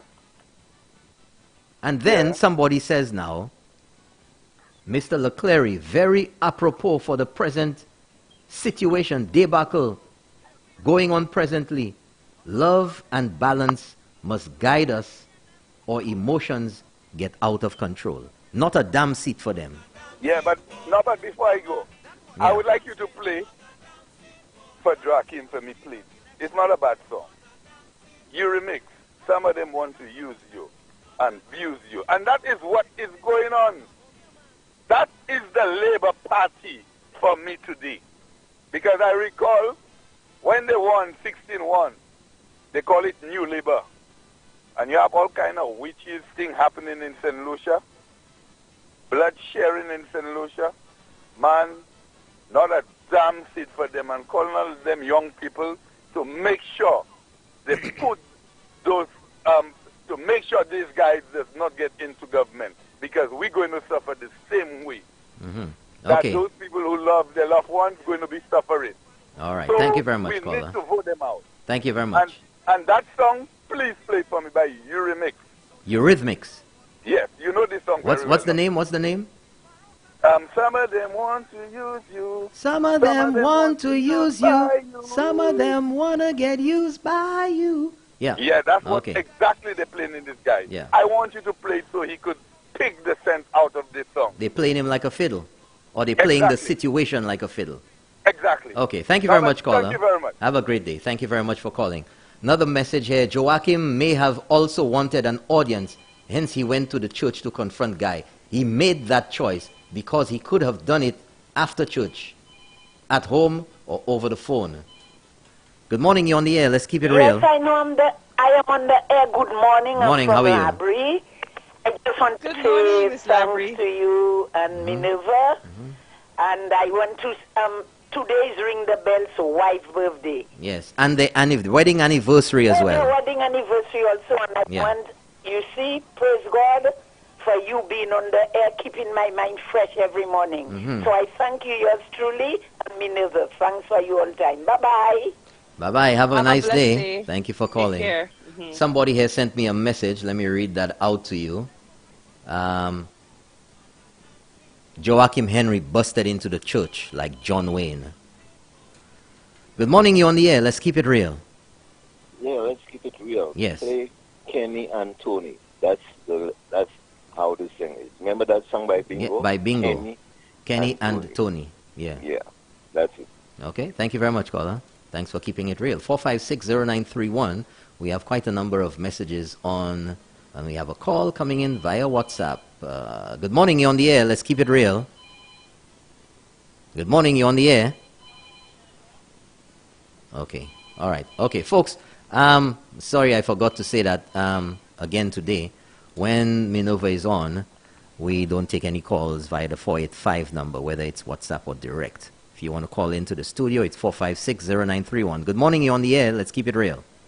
Good morning, Brother Norbert. How Morning, you doing? sir. I'm doing good. Make it, we got to keep the lines going, eh? Because we have quite a number of calls back. I'll be very quick. Brother Right. Norbert, I agree with everything you and Minerva said this morning. When this thing happened, the Labour Party was in, I would call it, poor crisis mode. All over social media, they posted this ridiculous fake posts and everything. So to add insult to injury, when the story broke, I started showing my disgust and condemnation for Joachim Henry's reckless behavior. And you know what the hacks, the Labour Party operatives, the hacks did? They involved my children and my children's mother in the dirty politics.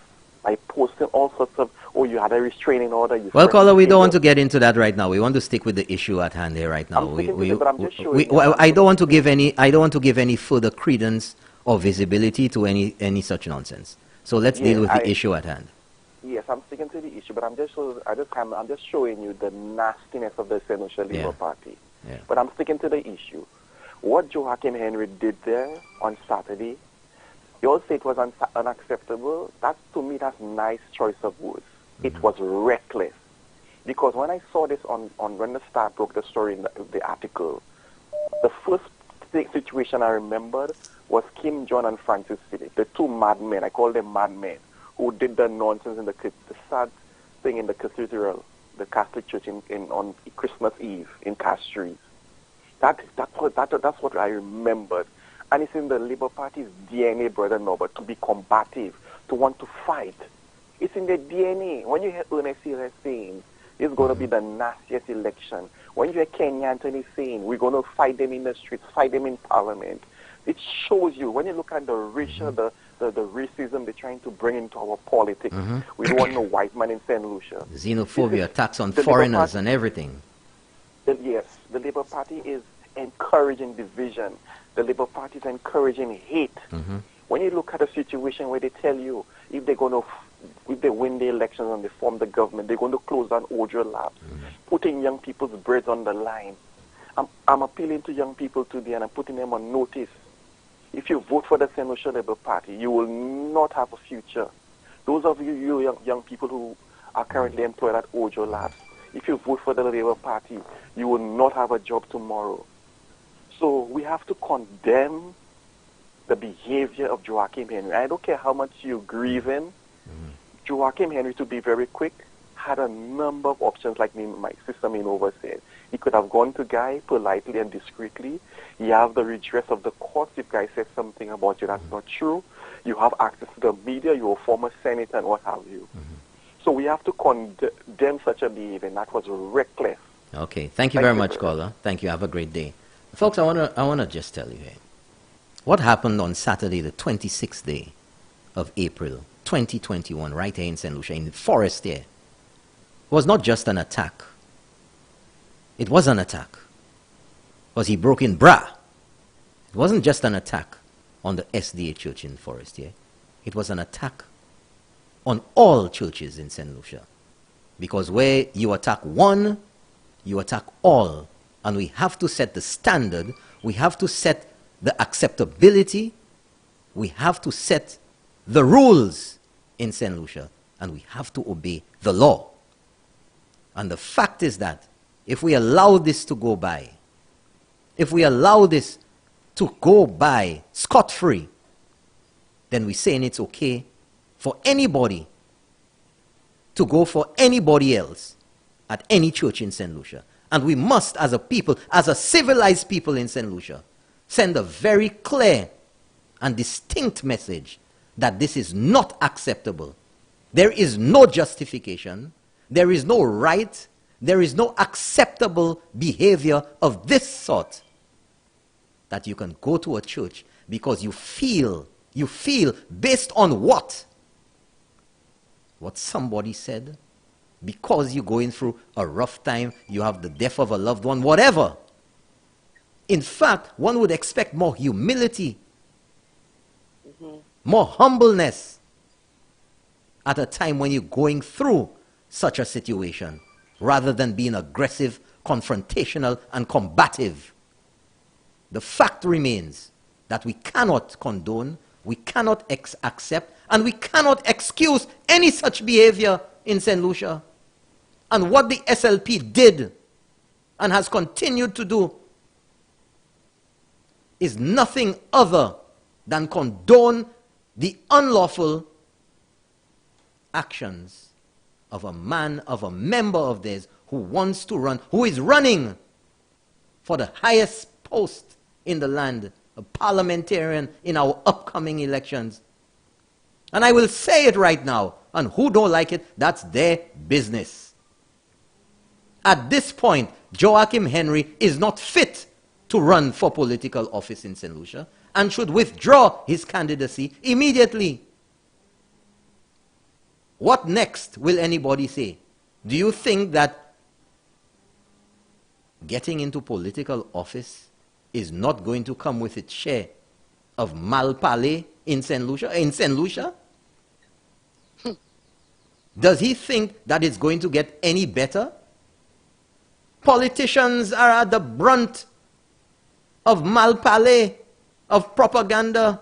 This is not anything new in St. Lucia or anywhere in the world. Ask Guy Joseph. Ask Alan Chasney.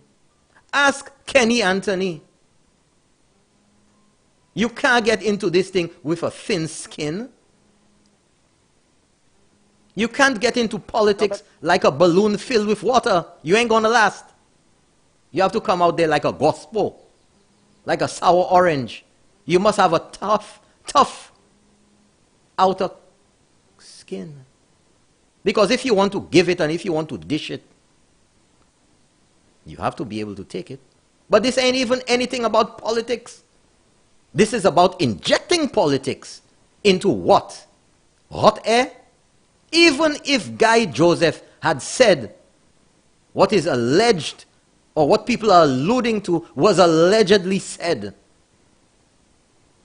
how can that justify your behavior? Minerva, take it there for a second. 4560931. Okay, we have a call. Good morning, you're on the air. Let's keep it real. Good morning, Norbert. Good morning. Hey, I make out that voice. Good morning. Yes. How are you? Doing good. Talk to us. Norbert, I am hoping that I am going to try to be a little bit calm this morning. And sometimes it's important to listen to what people say so you can understand. So first of all, Joachim is my friend. Joachim and I go way back. And I hope he doesn't take offense to that because apparently that's what caused the drama. Well, I hope he doesn't break into your church. I hope he doesn't break into your church. Yes. But we go way back. And so I empathize with him and his family and so forth. But there's about two maybe sides that I want to approach it, that I want to take this morning, perhaps. One is, I understand, honestly, I'll be honest with you. I understand. Because when I looked at the statement of the wife, she says that Joachim had not been sleeping, he had not been eating, and he had been grieving throughout. And so that he say, she say, they say, Powell, Forte, Safi, D, Guy, DC, and Nancy, DC, and that one say that is what that caused Joachim to react in the way he did. Because I listened to him carefully, and he said that people told him that Guy was showing them the message to say that he's their friend, etc. Nonsense. And they were telling him things that Guy was saying, things since last election. And that has you so incensed? So, but the Labour Party, which is where Minerva, I will certainly agree with Minerva, is the attitude of the Labour Party. And St. Lucians who are listening, I want to say to you, the Labour Party don't care about people. The Labour Party don't care about you. All the Labour Party see when they see you is a vote. They don't see you as a St. Lucian, they don't see you as a human being. Because if they did, as perhaps one of the callers said, you know what they would have done? They would have comforted the candidate. Yeah. They would have come out and they would have given an excuse for him. An apology. And that he was grieving and in a moment of That's right. And they would have asked St. Lucians to empathize with That's him. right. That's right. Because sometimes these are the things that happen to us. Sometimes when we allow, as Joachim said, he said he was in a fit of rage. Yeah.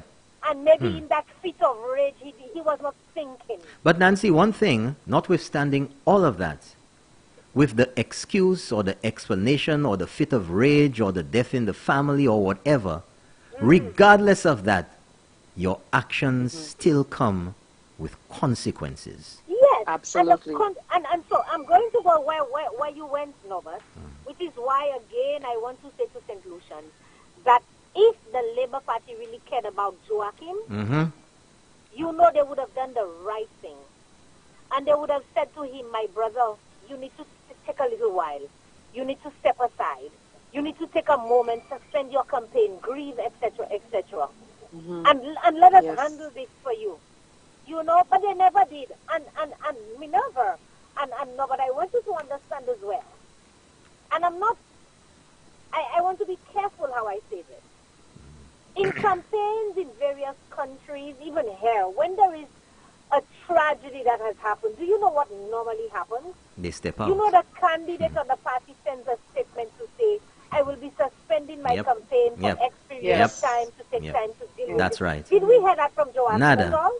Nada. In fact, what I have been told from people in the constituency, which is why he got so enraged, he never suspended his campaign, and he was still in the constituency going around getting sympathy from people. So who's using the debt? That's the question we need to ask. He was going around the constituency still campaigning, never suspended his campaign. So if he was grieving so much, as we say, he would have suspended the campaign. But he was still campaigning. That's okay. He felt strong enough that he could do it, and that's fine. He could go ahead. But let's talk about the issue about his state of mind. I want to ask the question today, Minerva. No, but perhaps you all can help me and answer that question. Why did Joachim give the leader of the opposition his licensed firearm? Why did you decide exactly that you cannot hold on to that licensed firearm anymore? Because and the law is very clear about that, so we need to go there as well. You have it was a permit requested by the police. Who has custody of that firearm right now? The police has it, as I understand. Okay. The police has it. It was requested by the police. He said on Yadi's show, he called and said that he gave the firearm to the leader of the opposition. I want to know why. At the request of the police. What was going through his mind? Was he still so enraged? Did he think that he was going to do something that he could not do? But the question, Nancy... But I agree with you that the Labour Party needs to ask him that he's not fit for office. But the question... If you can't control yourself, you can't control what you will do with your licensed firearm. But the question is... The question is, the police making that request indicates very well that the police have seen the situation that ensued, that was created by Joachim Henry, and seen that being the license holder of a firearm, that it was very likely, it was very possible that the situation could have progressed further later or at any time, and felt that out of an abundance of caution, the best thing to do was to withdraw his firearm. That has to be concerning. And I'm putting it to you that they believe that he was of unsound mind or not thinking rationally. Obviously. It's very obvious. Because for the firearm to have either been given or taken, whichever is the right terminology. Because you know there's all this thing on social media about who says this and whether it was given or taken, say it was moved from his custody. That's the point. The point is that it was removed from his custody. And we need to ask ourselves, are these the type of people we want to be leaders in our country? People who cannot have no level of self-control, people that you have to think about 2 days and 3 days and how many days later. He was still sounding angry yesterday. Still very upset. So St. Lucia, I'm saying, Minerva, you are very correct that the Labour Party should be ashamed of themselves. And people who stand and support the behavior of Joachim Henry in storming into that church, where when you go to church, Minerva, I am a born-again believer, and when I go to church, I don't look at my back. I stand in front and I praise, I worship, I listen. I feel free. This is my moment where I feel I have nothing to worry about. Yes. And when somebody disturbs that level of peace, for me, being involved in the politics, the implications are not only for Guy Joseph. This is for every person who's involved actively in politics. Everybody. You ask yourself, will somebody choose the from church, the Labour Party, from the opposition, get so upset with you? Because that's what the Labour Party is saying. That if you don't like what they say, he say, she say, they say. Wherever it is they are, go and find them. Go and take you. Even if they're in the church, go and find them. Remember, Norbert what Kenny said, we will fight you in the street. That's right. We will fight you in the parliament. Everywhere. So now we will fight you in the church. Wherever it is that you are, St. Lucia, you are not safe. You are not safe with those Labour Party people, because that's what the Labour Party is saying. Go and find them wherever they are. When they say they stand with Joachim, that's what they're saying, they stand with. Because there's nothing else that I can understand that they can say this. Everybody stands with Joachim, as you say, on the death of his loved. Everybody. All of us has had to share the pain of losing either a child, a family member, a loved one, a parent, a husband, all of us. and everybody deals with it differently. So we all stand with Joachim. But we cannot stand with him in terms of the behavior that somebody tell you. And that is what for me, that's what I don't understand. Yodi. Somebody tell you that guy is showing people the message he sent to you, telling people that you're his friend.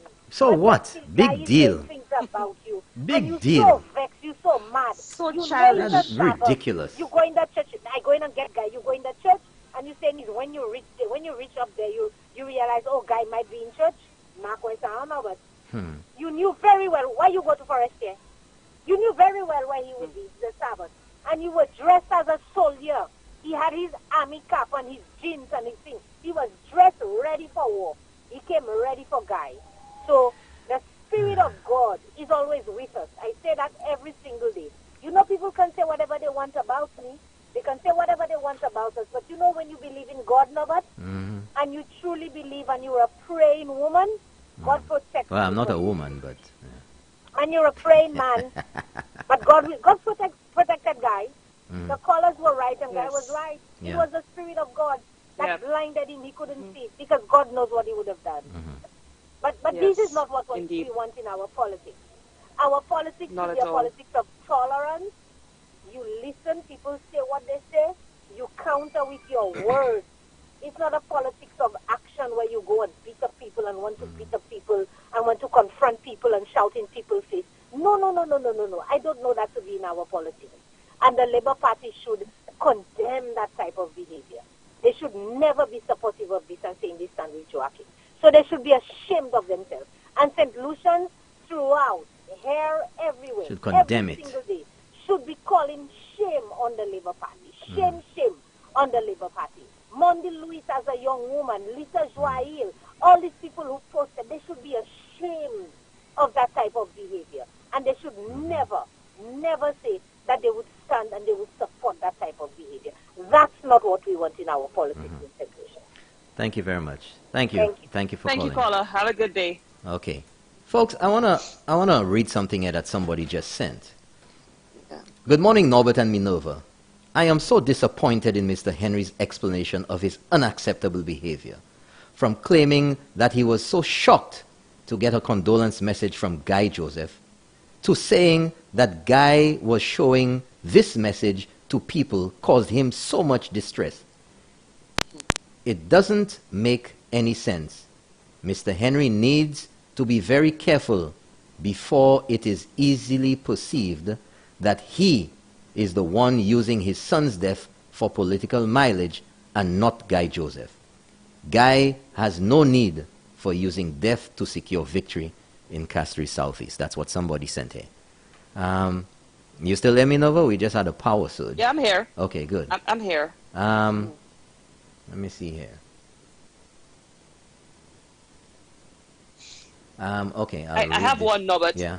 I have this. I have the one that says, as was said on Inside Castries Southeast program last night, this combative and aggressive behavior did not start last Saturday when Joachim Henry barged into the church. There was a pattern of behavior exhibited on a number of occasions before that point.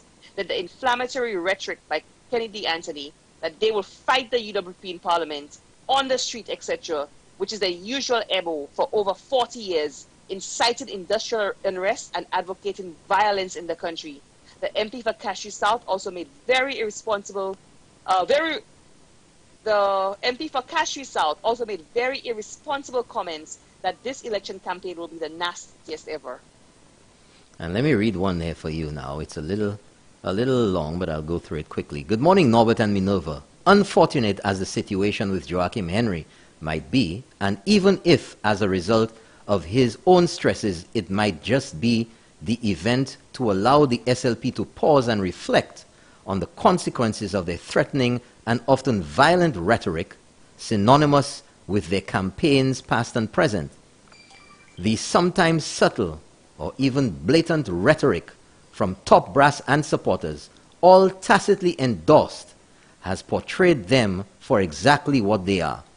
Why should there be no peace or fighting in the streets, as declared by Dr. Kenny Anthony? Why incite civil unrest? Why should this elections be predicted as the nastiest by Hilaire? Why the racist comments spewed by SLP sympathizers and supporters, and the inciting remarks for dynamite in Parliament and tear gas? Is that all the SLP has to offer St. Lucians? When a political party allows its campaign to succumb to racism, hate, and nonsense, what else can be expected? No wonder Sean Edwards feels empowered to state, even misguidedly or inaccurately, that he will go to Bordelais and single-handedly release all marijuana-convicted prisoners. 456-0931, folks. Give us a call. We have quite a number of messages, but we will go through them in a bit. We have another call.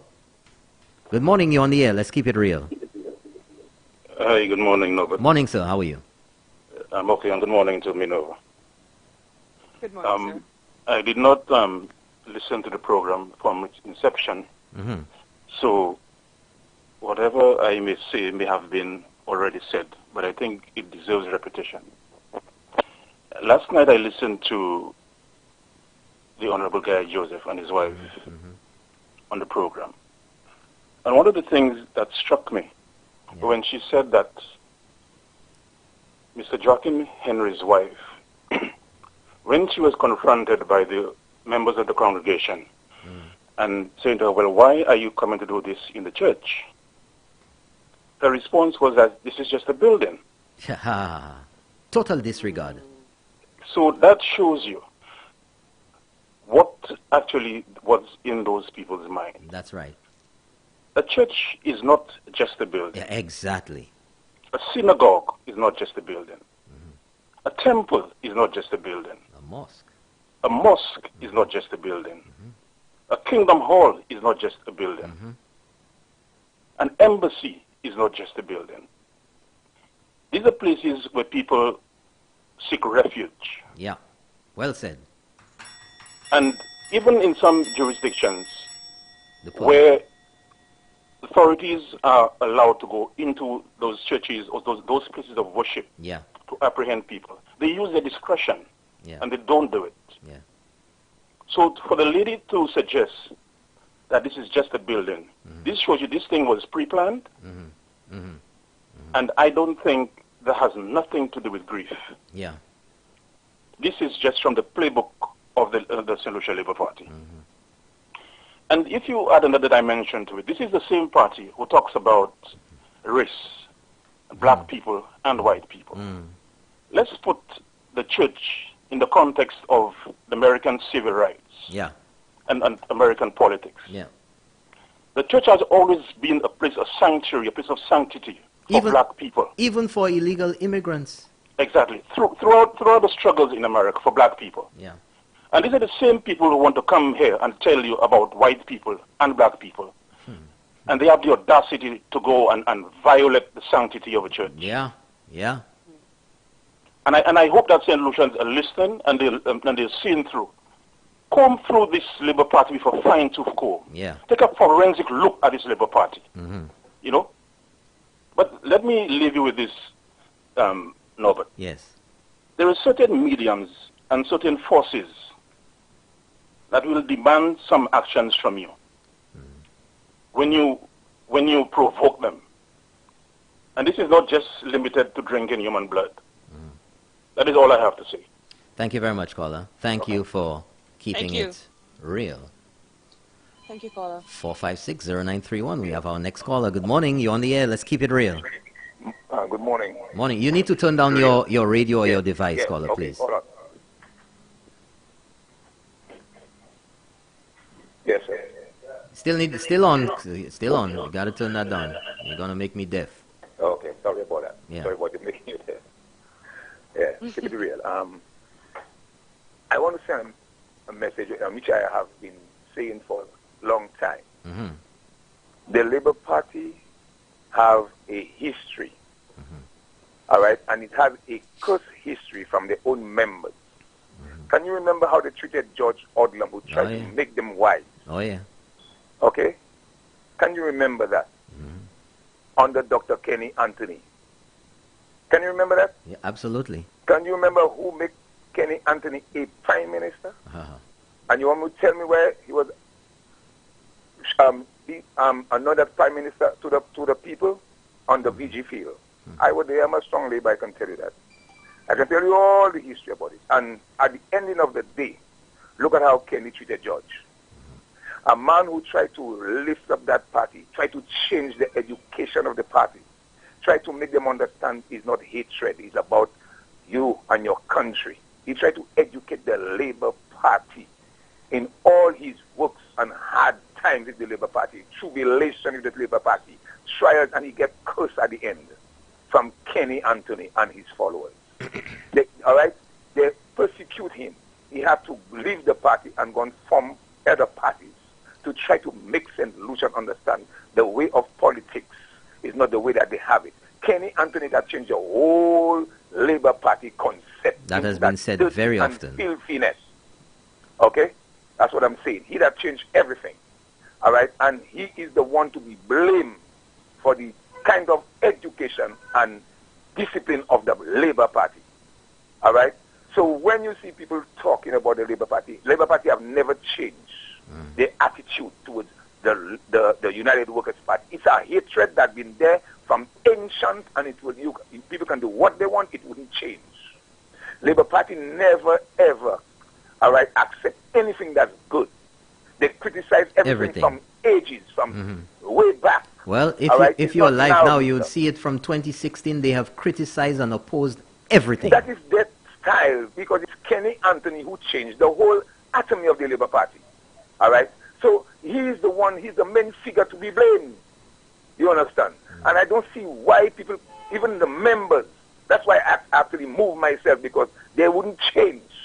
I followed George Odlum. He's my idol in that party. He was my idol. And he tried to educate them, but they wouldn't accept it.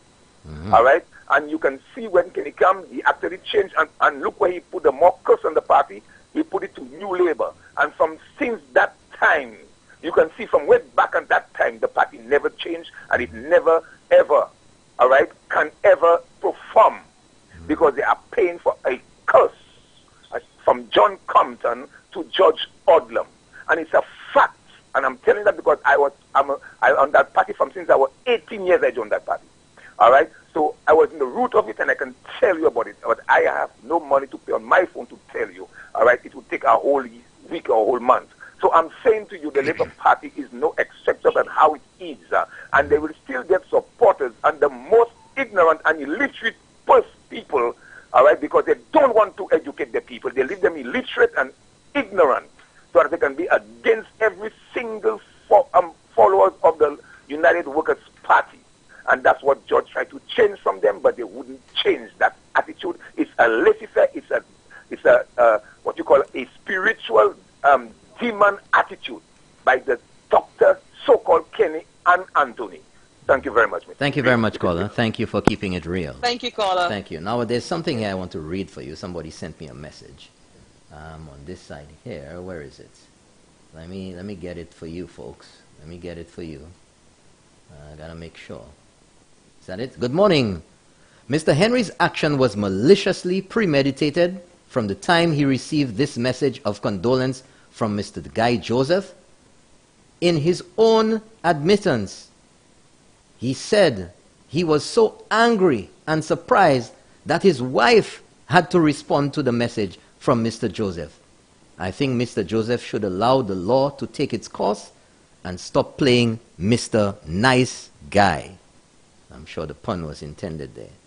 And we have quite a number of messages. I put the phone back on the hook there. Let me see if I can get one of them out. Good morning, Norbert and Minerva. I am in shock as to what happened at the Adventist Church on Saturday. I am even more shocked that so many people are condoning that criminal and irresponsible behavior of a leader. Even persons who call themselves Christians. Norbert, if that is what St. Lucia has become, we are in serious trouble. Good morning, you're on the air. Let's keep it real. Mr. Williams, morning. Morning, sir. Miss Ward, morning. Sir. Mr. Williams, yes, sir. Something we not and we allowing to pass by and we're not observing. What's that? Mr. Williams, this is not a Joachim only thing. This is a plot by the St. Lucia Labour Party members, and they allowed Mr. Henry to go in his military suit, and then... Well, I don't know he had a military suit. He had his military hat with his SLP star on it. Well, once you wear one thing of military means that you out for war. Okay? The Labour Party has orchestrated that thing. Orchestrated. They've orchestrated. Okay. And like they allow Mr. Henry to go and perform, that people will say, or people will have sympathy and say that, you know something, because he is grieving, he did that. But no, this is not of Mr. Henry alone.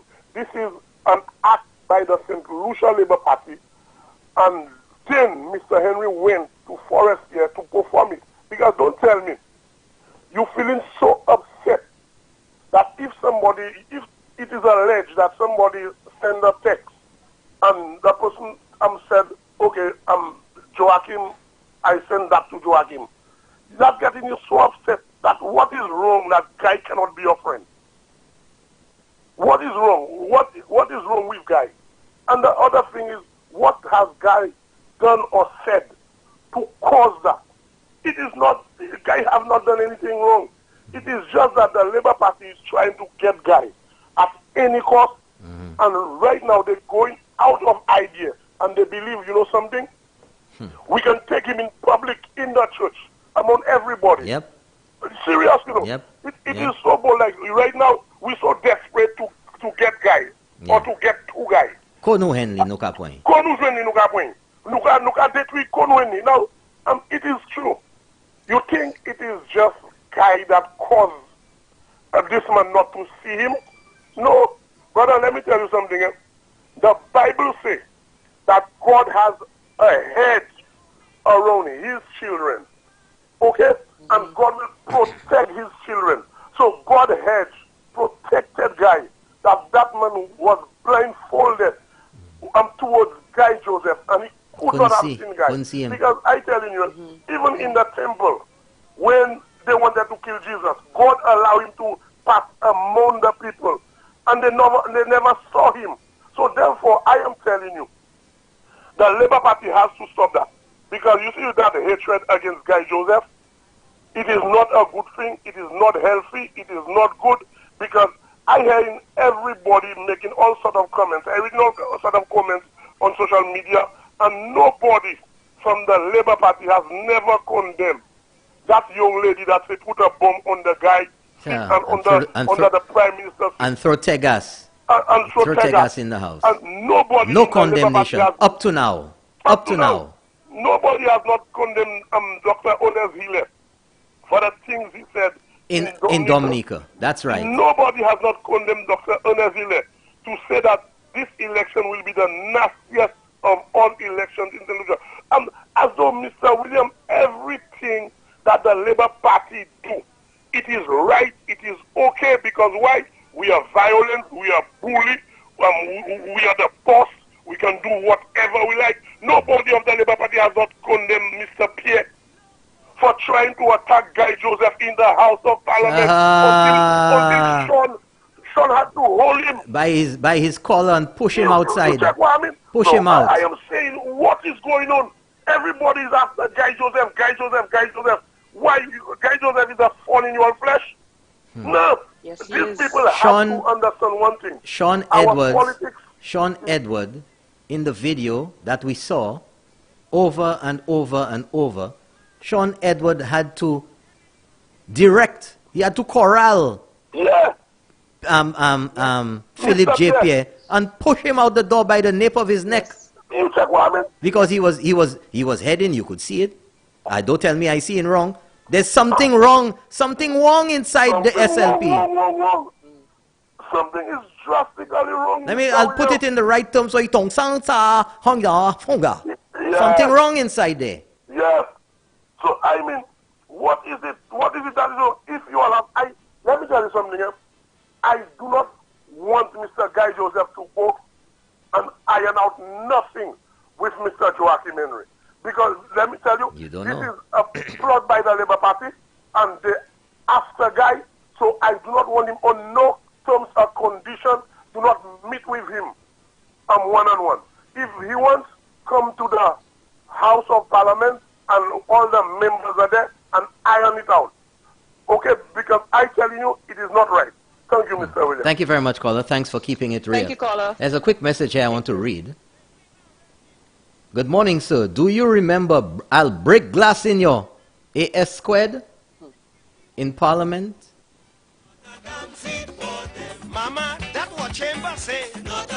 What you say? What you say, folks? Folks, we have to oppose this in the strongest terms and in the strongest measures possible. Joachim Henry needs to withdraw his candidacy for the Castries Southeast seat. Plain and simple.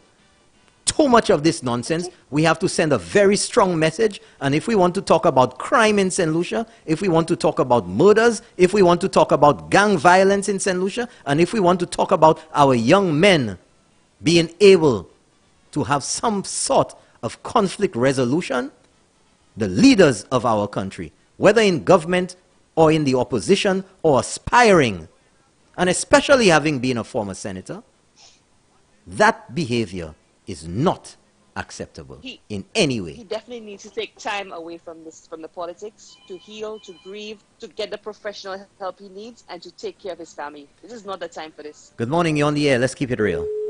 Okay, that person left. 456. I have a text message here. Yes. Go ahead. Good morning to all and keeping it real. I am taken aback at all this. I stand with Jack.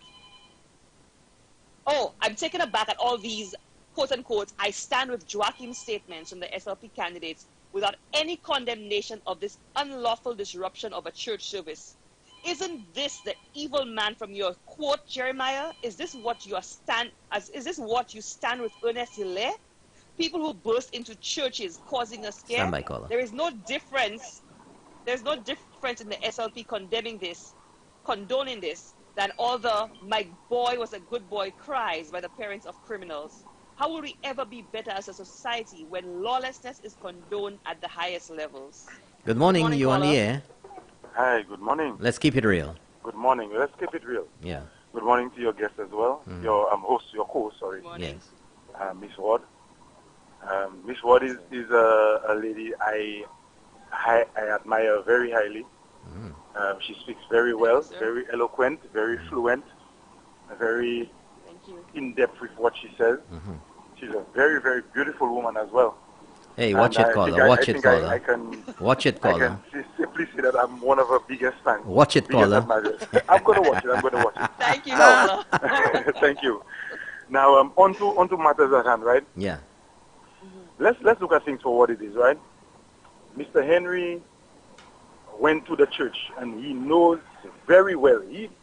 Listen, I'm telling you, that's things that he himself said. I'm not adding, I'm not subtracting. That's what he said.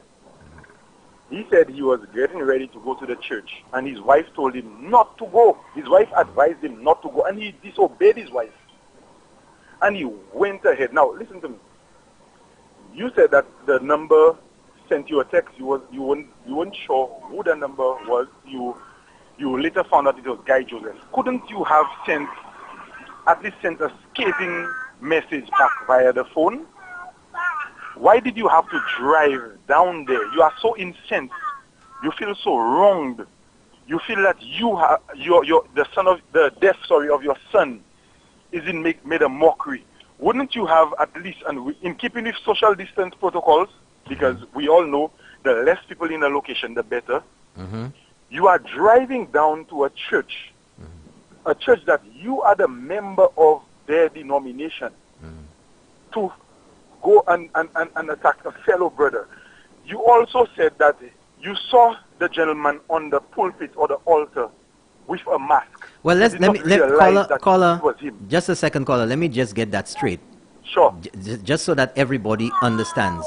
Sure. They both are of the same SDA faith, but that church is not Joachim Henry's church. No, we understand okay. that. We understand that. We understand. That is very clear, Mr. Norbert. Okay. That is very Just clear. wanted to make that clear All for right? everybody. You can be a Catholic anywhere you go. That's You right. will still be a Catholic. You'll be a Seventh-day Adventist. You should still be a Seventh-day Adventist, abiding by the laws and the customs of the denomination. Right? Okay. That is a denomination that doesn't preach or they don't espouse for violence, right? But yet you have a minister somebody who is vying to be a minister, who's supposed to be setting the example, coming to that very same building on the same day. It's a Sabbath day. He's coming there, and he's causing up a riot, right? Now, he said, and I think that interview, sometimes Lucky Dubé said, if you cannot say anything good, just shut up, right? He came there, and he's saying that he saw the gentleman on the altar, but he did not realize that it was the gentleman until he took off his mask. Now, listen to me. Listen to me. Who are you trying to fool? Who are you trying to fool, sir? We looked at it, and we saw it, we dissected it for what it is. You are wrong, and I still hear people trying to justify his wrong. If things, let's put it that way, Mr. Norbert. If things escalated and guns were drawn and somebody got injured, you're going to tell me, or somebody got killed, for example, you're going to tell me that he was justified in killing somebody because he was going through sorrow, because he was grieving? Exactly. I mean, come on, let's make sense out of nonsense. If it is wrong, it is wrong. That's right. Yesterday I heard Mr. Azi call Andre Paul, and he's admitting that he doesn't know the full story, but yet he's still inclined on giving the full opinion as to what transpired, saying that he didn't have the facts. Now, let me tell you, we're looking at it for what it is. We're looking at the way things are going on, and the election is coming nearer. They will do anything, and they're getting desperate, because for you to tell me, as a SDA person, Seventh-day Adventist, and you subjecting yourself and your family, your reputation, your party, to such ridicule, and people are trying to justify this nonsense when we know that in the criminal code of St. Lucia, it strictly forbids somebody from disrupting religious proceedings. And we are looking at people trying to grasp at straws, trying to justify this nonsense. I'm going to tell them this. Right now, I'm looking to hear the leader of the opposition condemn this action from today. He had enough time over the weekend. He had enough time to find out what transpired, and from what I understand, he was in the middle of it too, because he was called upon as well. I am waiting to hear him justify this today and tell me that Joachim Henry was correct and he was right in going to a church and disrupting the people's proceedings for his own personal. That's personal, you know. That has nothing to do with the country or the government. That is personal, and you're taking it to another level. That is a shame for the Labour Party. I'm looking forward to seeing them, the backs of them, because they are not ready to govern the country that I love, the country that I cherish, the country that I want to see move forward, the country which has started the works, and you've seen that it's continuing, and you tell me you're going to come and start me with this nonsense. Man, flush this for me, man, Mr. Norbert. Have a blessed day. You and Thank you very much, Miss caller. Ward. Thank you very much. Have a great day, caller. Have a great day. Have a good one.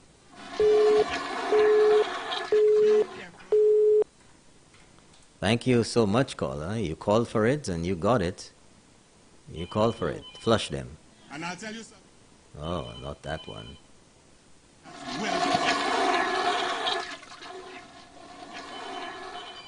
Okay. We have another call. Good morning, you're on the air. Let's keep it real. Yes, good morning. Morning, sir. Morning. You know, Mr. William, what I gather from that situation, I believe Joachim Henry was out of touch. I believe he was not thinking right at that time. Because you are an Adventist. This is the time where probably you might be dressed to go to church and get some even more sympathy from the church members. And he chose to go there not properly dressed and cause that useless behavior in the church. You know what really come to mind, Mr. Williams? What's that? I remember Dr. Joseph Rembali and Melissa Rembali run that election the last time. And if it's that way, Joachim Henry think that he going to get sympathy, because based on what I heard, Minister Rambali was voted in because of the death of his father, as though the people in the area sympathized with her, and that was one way, to help her out. And if that is what Mr. Joachim Henry is seeking. He's definitely wrong on that, because I don't see the sense of this thing happening. Not at this time. Election is coming. People will say things about you. People will do things. But to take your son's death and go to the church and just to prove something, prove what? I don't get it. And why does the St. Lucia Labour Party from yesterday or day before, we are supposed to be hearing how they should have condemned that act. But up to this point, we have not heard anything. Mm-hmm. I believe by now, Mr. Joachim Henry is maybe crying somewhere. He's sorry. What I was thinking about. He is thinking differently now. But it is too late. You understand? It is too late. Oh no, so I'm not seeing him, but I think that he is somewhere praying and ask God to forgive him for what he did. And the Labour Party, his supporters, supposed to condemn that, because that is not acceptable. Out there, our young people out there, looking on those guys that want to represent us in the House of Assembly. And you can see the kind of behavior they thinking in the House of Assembly, especially the opposition leader. When the other side giving their contribution, the speaker calling on him, calling on 6, 7, 8 times, and he's keep on doing what he's doing in the House of Assembly. How that young people of this country will accept that? We cannot. They cannot. I'm not young. They cannot accept that thing. And it is time for both sides of the House of Assembly having more respect. More respect when they sit in the House there to represent us.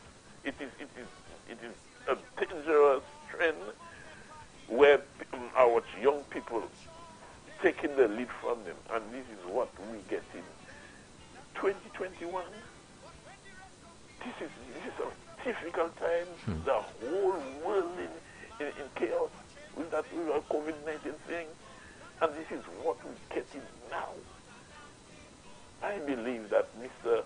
Joachim Henry and his wife kneel down together and ask God to forgive them and apologize publicly. Apologize. Yeah. I think that's what's needed. Thinking wrong at the time and did that. So they're asking the whole of St. Lucia to forgive them, and I know we're going to forgive them if they do. We will, Paul. We are St. Lucians. Once you ask for forgiveness, we will forgive you. If they come publicly and denounce that they are sorry to do that, they was not thinking right at the time to do that. Yeah. We're going to accept them. Yes, we will. Yes, we're going to accept them. But if they want to justify what they do and keep it at them, up to now I have not heard what guys said that was wrong. There's no remorse. No remorse. You understand? Guys send condolences right in the house for you. Yeah. So even though guy texts you something and he show it to, hey, I text Mr. Joachim. Big deal. Big deal. Just to sympathize with him. I don't see nothing wrong in that. Nada. Nothing wrong in that. For you to drive up there to the church in the midst of service. Based on how I see it, you are going to get arrested and charged for that. Yeah, it's a criminal offense. Yes, charged for that. Okay. It's an offense. Thank you very much, caller. Okay. Thank you for keeping it real. And I want to read something here, folks, and I am going to go into something else. I have a message here. They said this election will be the nastiest, the power of the tongue. They didn't see it coming. They never realized that it would be nasty on their end. And now I will say it was planned in St. Lucia. Well, you see, folks, words words. Yes. And it was planned in St. Lucia, takes me back to that statement that was made by Dr. Ernest Hille in Dominica. And we have to ask ourselves, why has there been, and I have called for it, no condemnation from the leader of the opposition, Philip J. Pierre, or anyone? Where are all the messages online in grayscale, in black and white, condemning those statements, saying that they do not share those sentiments? Yes. You know why not? Because they do share those sentiments and they condone it. It's called tacit approval. Endorsement. Tacit endorsement. But you know what? Let me let you hear for yourself and tell me if this is right. Tell me if this is accurate. Tell me if there has been one shred, one iota of evidence that has been presented to justify the statement of a parliamentarian, one sworn to defend this country. Tell me if this is right. Of the United Workers' Party. Very Listen. careful of the United Workers' Party. Very careful of them. Do not fall for their tricks. And I'll tell you something. You see all what's happening in Dominica? That's well planned. And it was planned in St. Lucia. It was planned in St. Lucia to happen in Dominica. And I'll tell you more. For what they're doing to Dominica, we have a responsibility in St. Lucia to make sure we vote them out at this. That we vote them out in St. But I want you to listen again. I want you, because you know some people may be doing things and whatever you're doing, but I want you to listen to this again. Listen to it, folks. Be careful of the United Workers' Party. Very careful of them. Do not fall for their tricks. And I'll tell you something. You see all what's happening in Dominica? That's well planned. And it was planned in St. Lucia. It was planned in St. Lucia to happen in Dominica. And I'll tell you more. For what they're doing to Dominica, listen, we have a responsibility in St. Lucia to make sure we vote them out at the next election. You hear that, folks? For what they're doing in Dominica, it was planned in St. Lucia. What was planned in St. Lucia? Well, we know there was quite a bit of violence, that people died in Dominica, that things got so bad, they had to deploy the RSS to Dominica. Yes. Right? Now, folks, listen to his justification that for what they're doing in Dominica, what they planned in St. Lucia, we have to vote them out at the next elections. So you're saying that the people who planned the violence and upheaval in Dominica are vying for political office. You have to vote them out in St. Lucia. Not one word of condemnation. Fake. Not one shred of evidence has been supported, has been put out to support that wild allegation by Ernest Hille. Nada. Yes. Nada. Lines are back open. 456-0931. Minova, over to you. 456-0931. It's the continued rhetoric from the Labour Party. Is this continued division and hate, this racism, this attitude of negativity, this dark spirit from the Labour Party that's permeating the country? And their behavior on Saturday and Sunday proved it again. Just one more incident of the Labour Party and their hatred, the division, and their nasty politics. Good morning, caller. Good morning, Ms. Ward. Good morning, Mr. Williams. Morning, sir.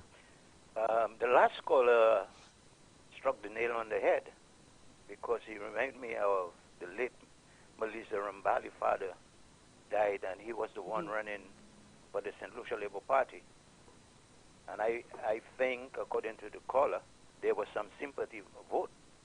So I don't know if Joachim Henry was working towards that end. But that's not important. Mr. Williams, if your only son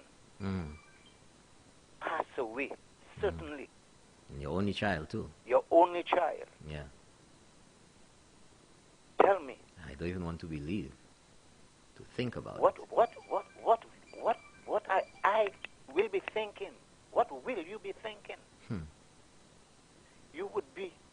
thinking of your loss.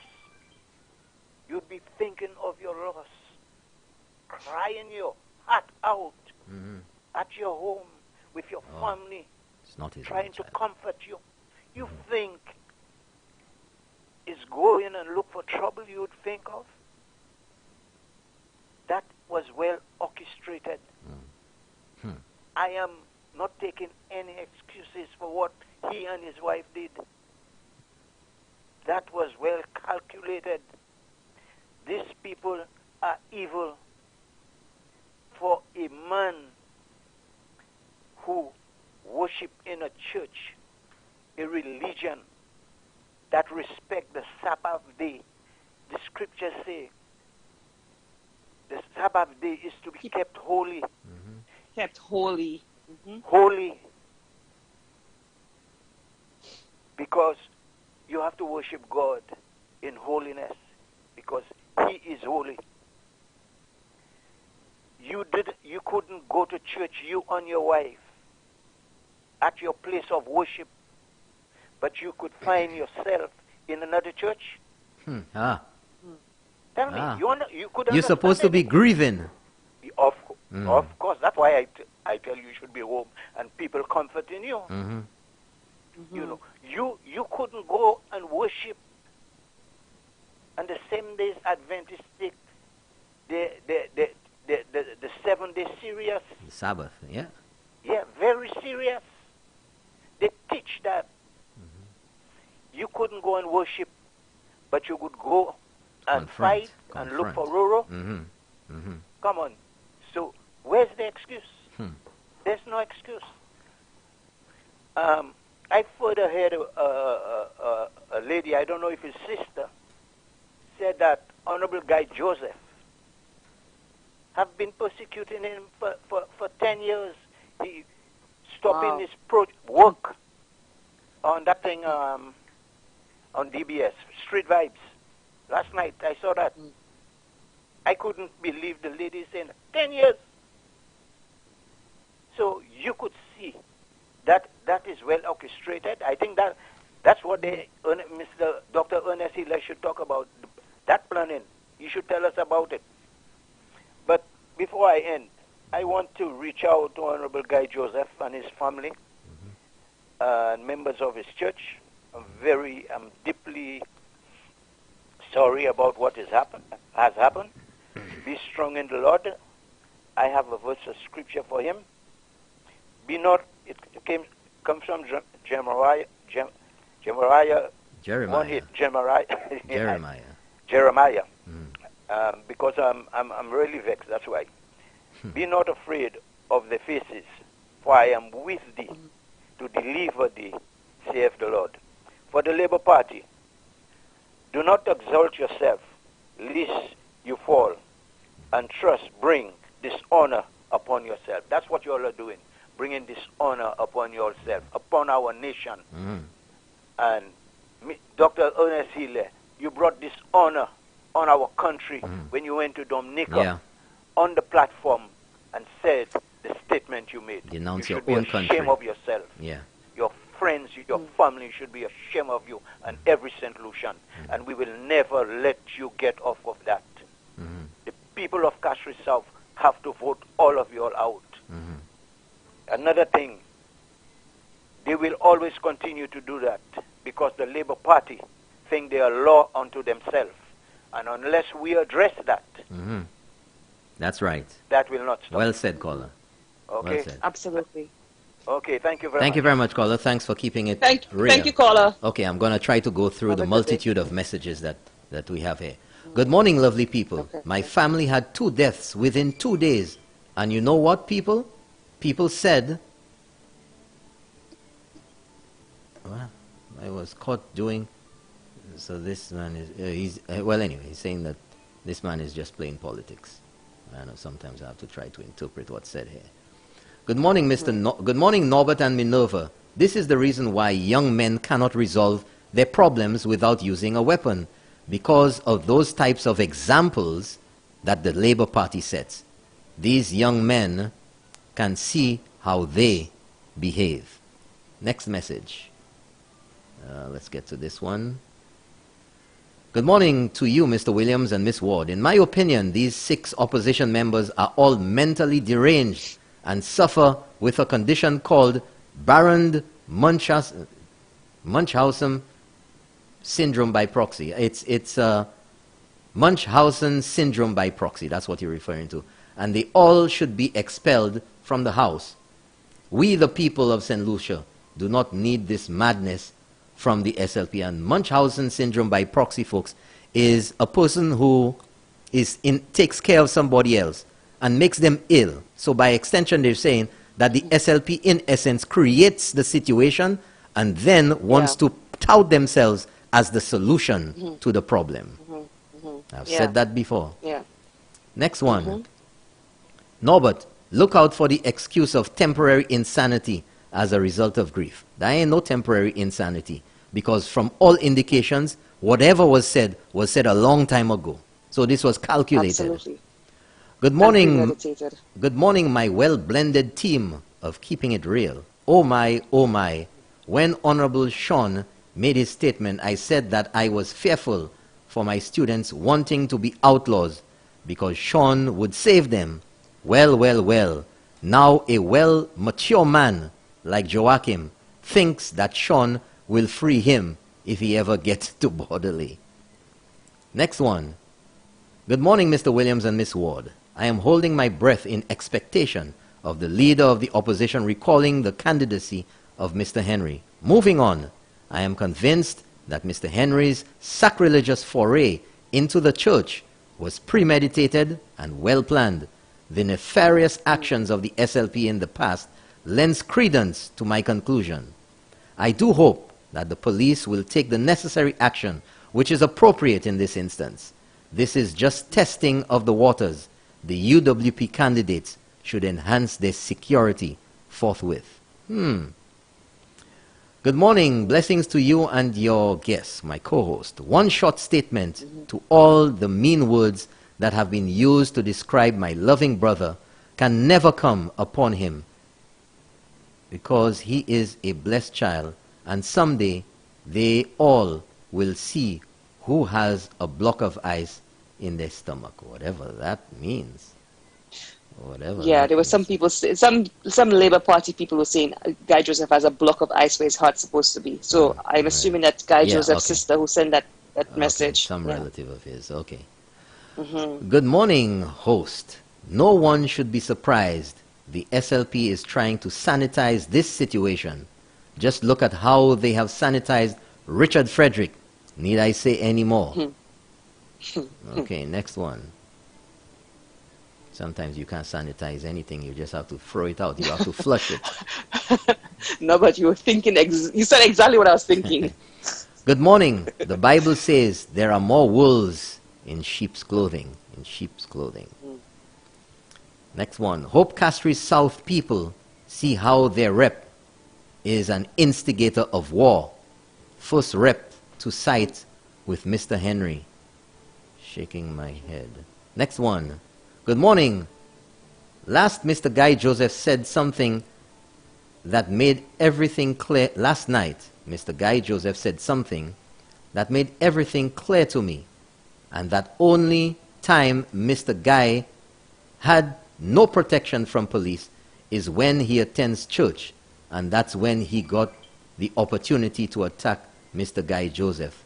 So that was well planned. Next one. Good morning, Mr. Norbert and Minerva. For me, it's the fact that the Labour Party did not denounce the act, but instead made statements saying they stand with Joachim Henry. Yes. That's the part that really bugs me the most, Norbert. You know what that's called? That's the part that bugs me. You know what that's Being called? Wrong and strong? Wrong and strong and stoic defiance. That's the SLP. The Labour Party called John Compton Jabla. The Labour Party has always used the bullying tactics to make a statement. Why did he clap loud in the church? To get everyone's attention. He wanted an audience to get sympathy votes from the church. He forgot that this was the house of the Lord and things are done differently. His plan backfired on him. God has placed you there, Mr. Joseph.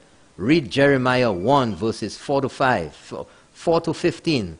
Don't rebel. because rebellion against God is a form of witchcraft, continuing God's wisdom. Next one. Good morning, Mr. Norbert and Miss Minerva. I just want to say this is totally unacceptable and very wrong doing for a man who is supposed to teach or set examples in the country, and this is his behavior. In my opinion, this is promoting crime in our country, and the police should launch an investigation into this situation. Two places one should find peace is in your home and the house of worship. Now I want to ask, had it been an ordinary person who did this, I'm very sure this person would be arrested and charged already. Because it's a Senate member or his position, this means that he will get away with this inappropriate behavior. Shaking my head, shaking my head. If he gets away with this means anyone can do anything wrong and get away with it. No, no. Shaking my head, shaking my head. If he is mounting... what's that? No, go on. Go on. I'll have one after you finish this one. If he is mourning and grieving, why would he premeditate or plan something like that? I'm sorry he lost his son. My sympathy goes to him and his family. If he thinks he needs help to deal with this situation, then he should find some form of counseling to help him deal with his grief. Go ahead with your message. Mr. Williams and Minerva, in as much as one is grieving, I find the public comments by Mrs. Henry more insightful of hatred and very insultive. She went as far as calling Guy Joseph heartless and childless. This is a blow to couples who are unable to have children, or even people who do not want children. In the hypocritical post by SLP calling for, quote-unquote, an end to abusive campaigning, the nasty operatives continue to racially attack Guy Joseph and the Indian community in St. Lucia. They call for violence and winning at all costs. It is truly a scary thought what these SLP people will do when they lose the elections. Good morning, Mr. Williams. Good morning, Mr. Williams. The only care the SLP has for Mr. Henry is that they took the firearm from him because they know his temperament. Next one. Good morning, Mr. Norbert and Miss Ward. The SLP are lawbreakers. I am so disappointed with Jeremiah Norbert. That should not be a time for him to be in politics. Shame on the SLP and supporters. Our country is bleeding. Thanks. My question to the law in St. Lucia, why is it that Mr. Henry wasn't arrested on Saturday? Very right. Good morning. St. Lucians, take heed of what the St. Lucia Labour Party is doing. They could not borrow. Their financial house was not in order. So they are trying to shift. They are trying to shift their failure momentum, but not a damn seat for them. Mr. Henry should have been arrested immediately. I'm tired of Labour excuses. Hilaire's case is getting adjourned time and time again. We St. Lucians need to hear the end of this trial before elections. It's been adjourned to May the 7th. Okay. Next one. Good morning, Norbert and your co-host. I am going to keep it real. Grief is a poor excuse for the actions of Mr. Henry, and it is unacceptable. The Henrys need to be held accountable for their actions. If it was the other way around, it would be on world news. I am a youth, and I'm speaking to the youth. The SLP sets no example for us. All they condone is violence. Let us vote them out. Norbert and Sky FM, continue the good work. That station I am tuned in to educate myself. UWP 2021. Next one. Whoa, we got quite a number of messages there. Let me try to get through them. Good morning, N&M. Where have we heard that before? N&M sounds like a candy or something. I listened to a host of a program called Daily Buzz yesterday morning, and the way she and what she said about what transpired with Mr. Guy Joseph and Henry Joachim, I was left with my mouth wide open. She said, there is nothing wrong in what Mr. Henry did. My God, what are these people condoning? Next one. They said these elections will be the nastiest, the power of the tongue. Yeah, I read that already. They didn't see it coming. They never realized that it would be nasty on their end. Good morning, Mr. Norbert and Miss Ward. It is just sad what our sweet Helen of the West has become. Remember some time ago when that issue with the pitons happened and Champagne spoke about it on his show. Then Hilary Saltibus called and was in support of what they did at the piton site. When Champagne asked him if it was at his home that had taken place, would he have accepted it? He said no, he would have taken action. But that difference to what happened at the pitons. So this is what it is all about with the SLP. Their wrong is right, and everybody's right is wrong. Or everybody's wrong is wrong. Hi Norbert, you need to have a counter press conference demanding from the SLP what Guy said. Remember what was said about the Governor General. Look what's happening now. Next one. Good morning, Mr. Norbert. As far as I see, both Mr. and Mrs. Henry should have been arrested, as this was a criminal offense. They should have both been fined $1,000 each, and that's the penalty, $1,000. Let me see here. Okay. All right, I'm not going to read that. It's a little... Next one. Your tongue can be a blessing or a curse. The Lord will deliver the nation from the SLP now and forever. Next one. Good morning to Mr. Norbert and Miss Minerva. A true friend never condones wrong. And I want to say to Mr. Joachim, the SLP is only here for their gain because they are hoping the death of his son will give them that seat. And they are the ones now using you, Joachim. If the SLP cared for you, they would not publicly condone your reckless behavior. A spade is a spade is a spade, so call it that. I'm still waiting to hear from you, Mr. Joachim, what Mr. Guy said. Don't take so long. Next one. There's quite a few messages here. Good morning to you guys. I'm using a family member's telephone. Well, I will start by saying I'm a very young individual and this situation is very disturbing. Questions to the SLP.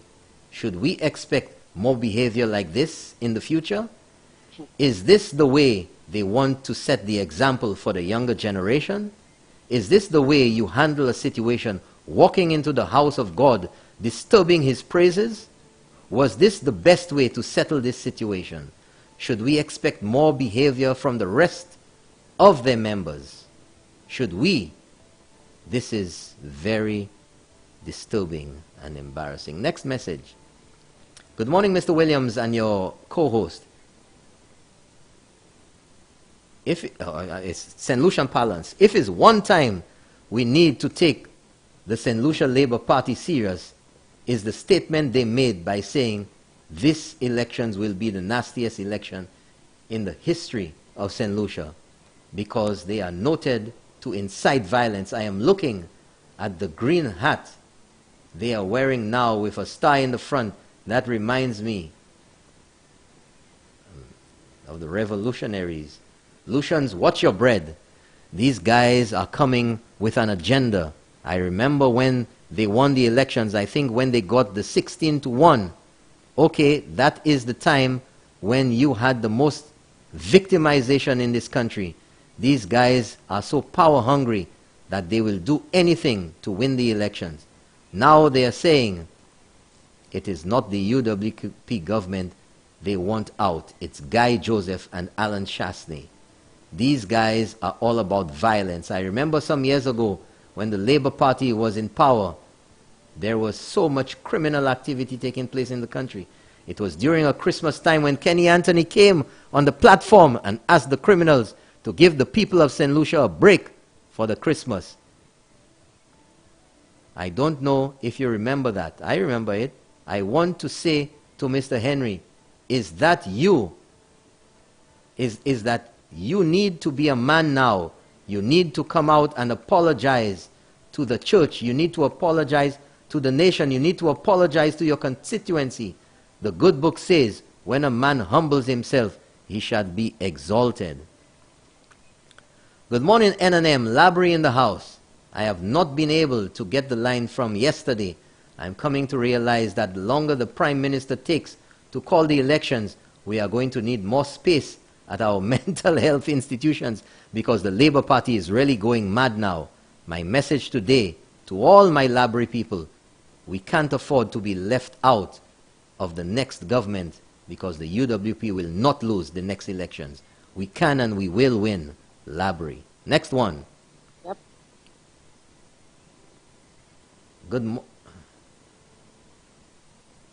Good morning. There will be more things to come from the SLP. I was told this is just the tip of the iceberg. Next one.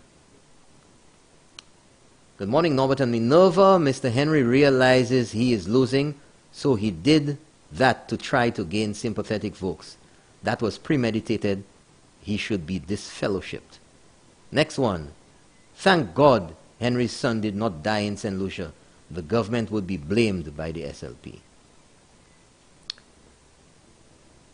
Good morning, Norbert and Minerva. My heart goes out to Mr. Henry and family and also to the Honorable Guy Joseph because he is a victim.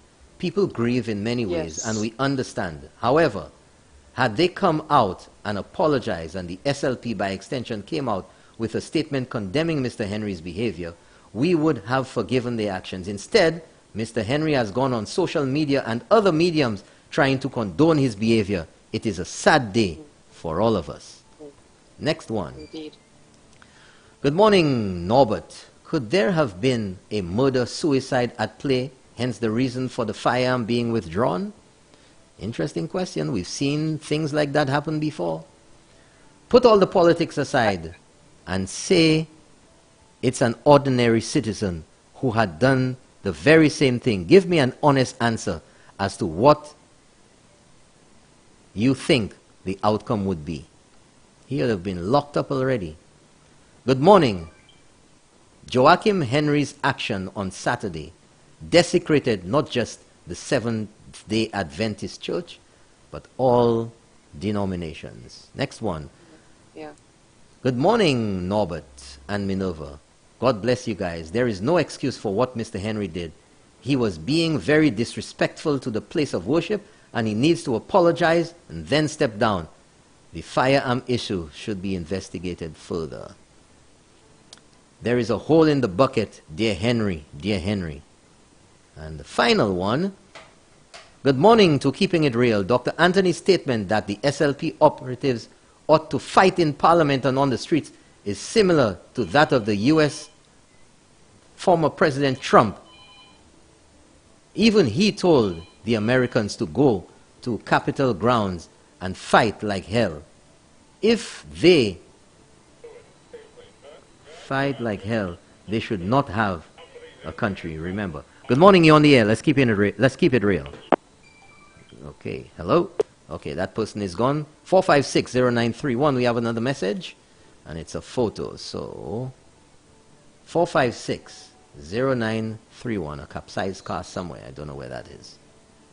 I think that's the most messages I've ever heard, Norbert, on this show. My goodness. Yep. Whoa, and they keep coming in, I'm sure. We have another call. Good morning, you're on the air. Let's keep it real. Norbert, how are you? Morning, sir. I'm doing good. Talk to me. Minerva, how are you?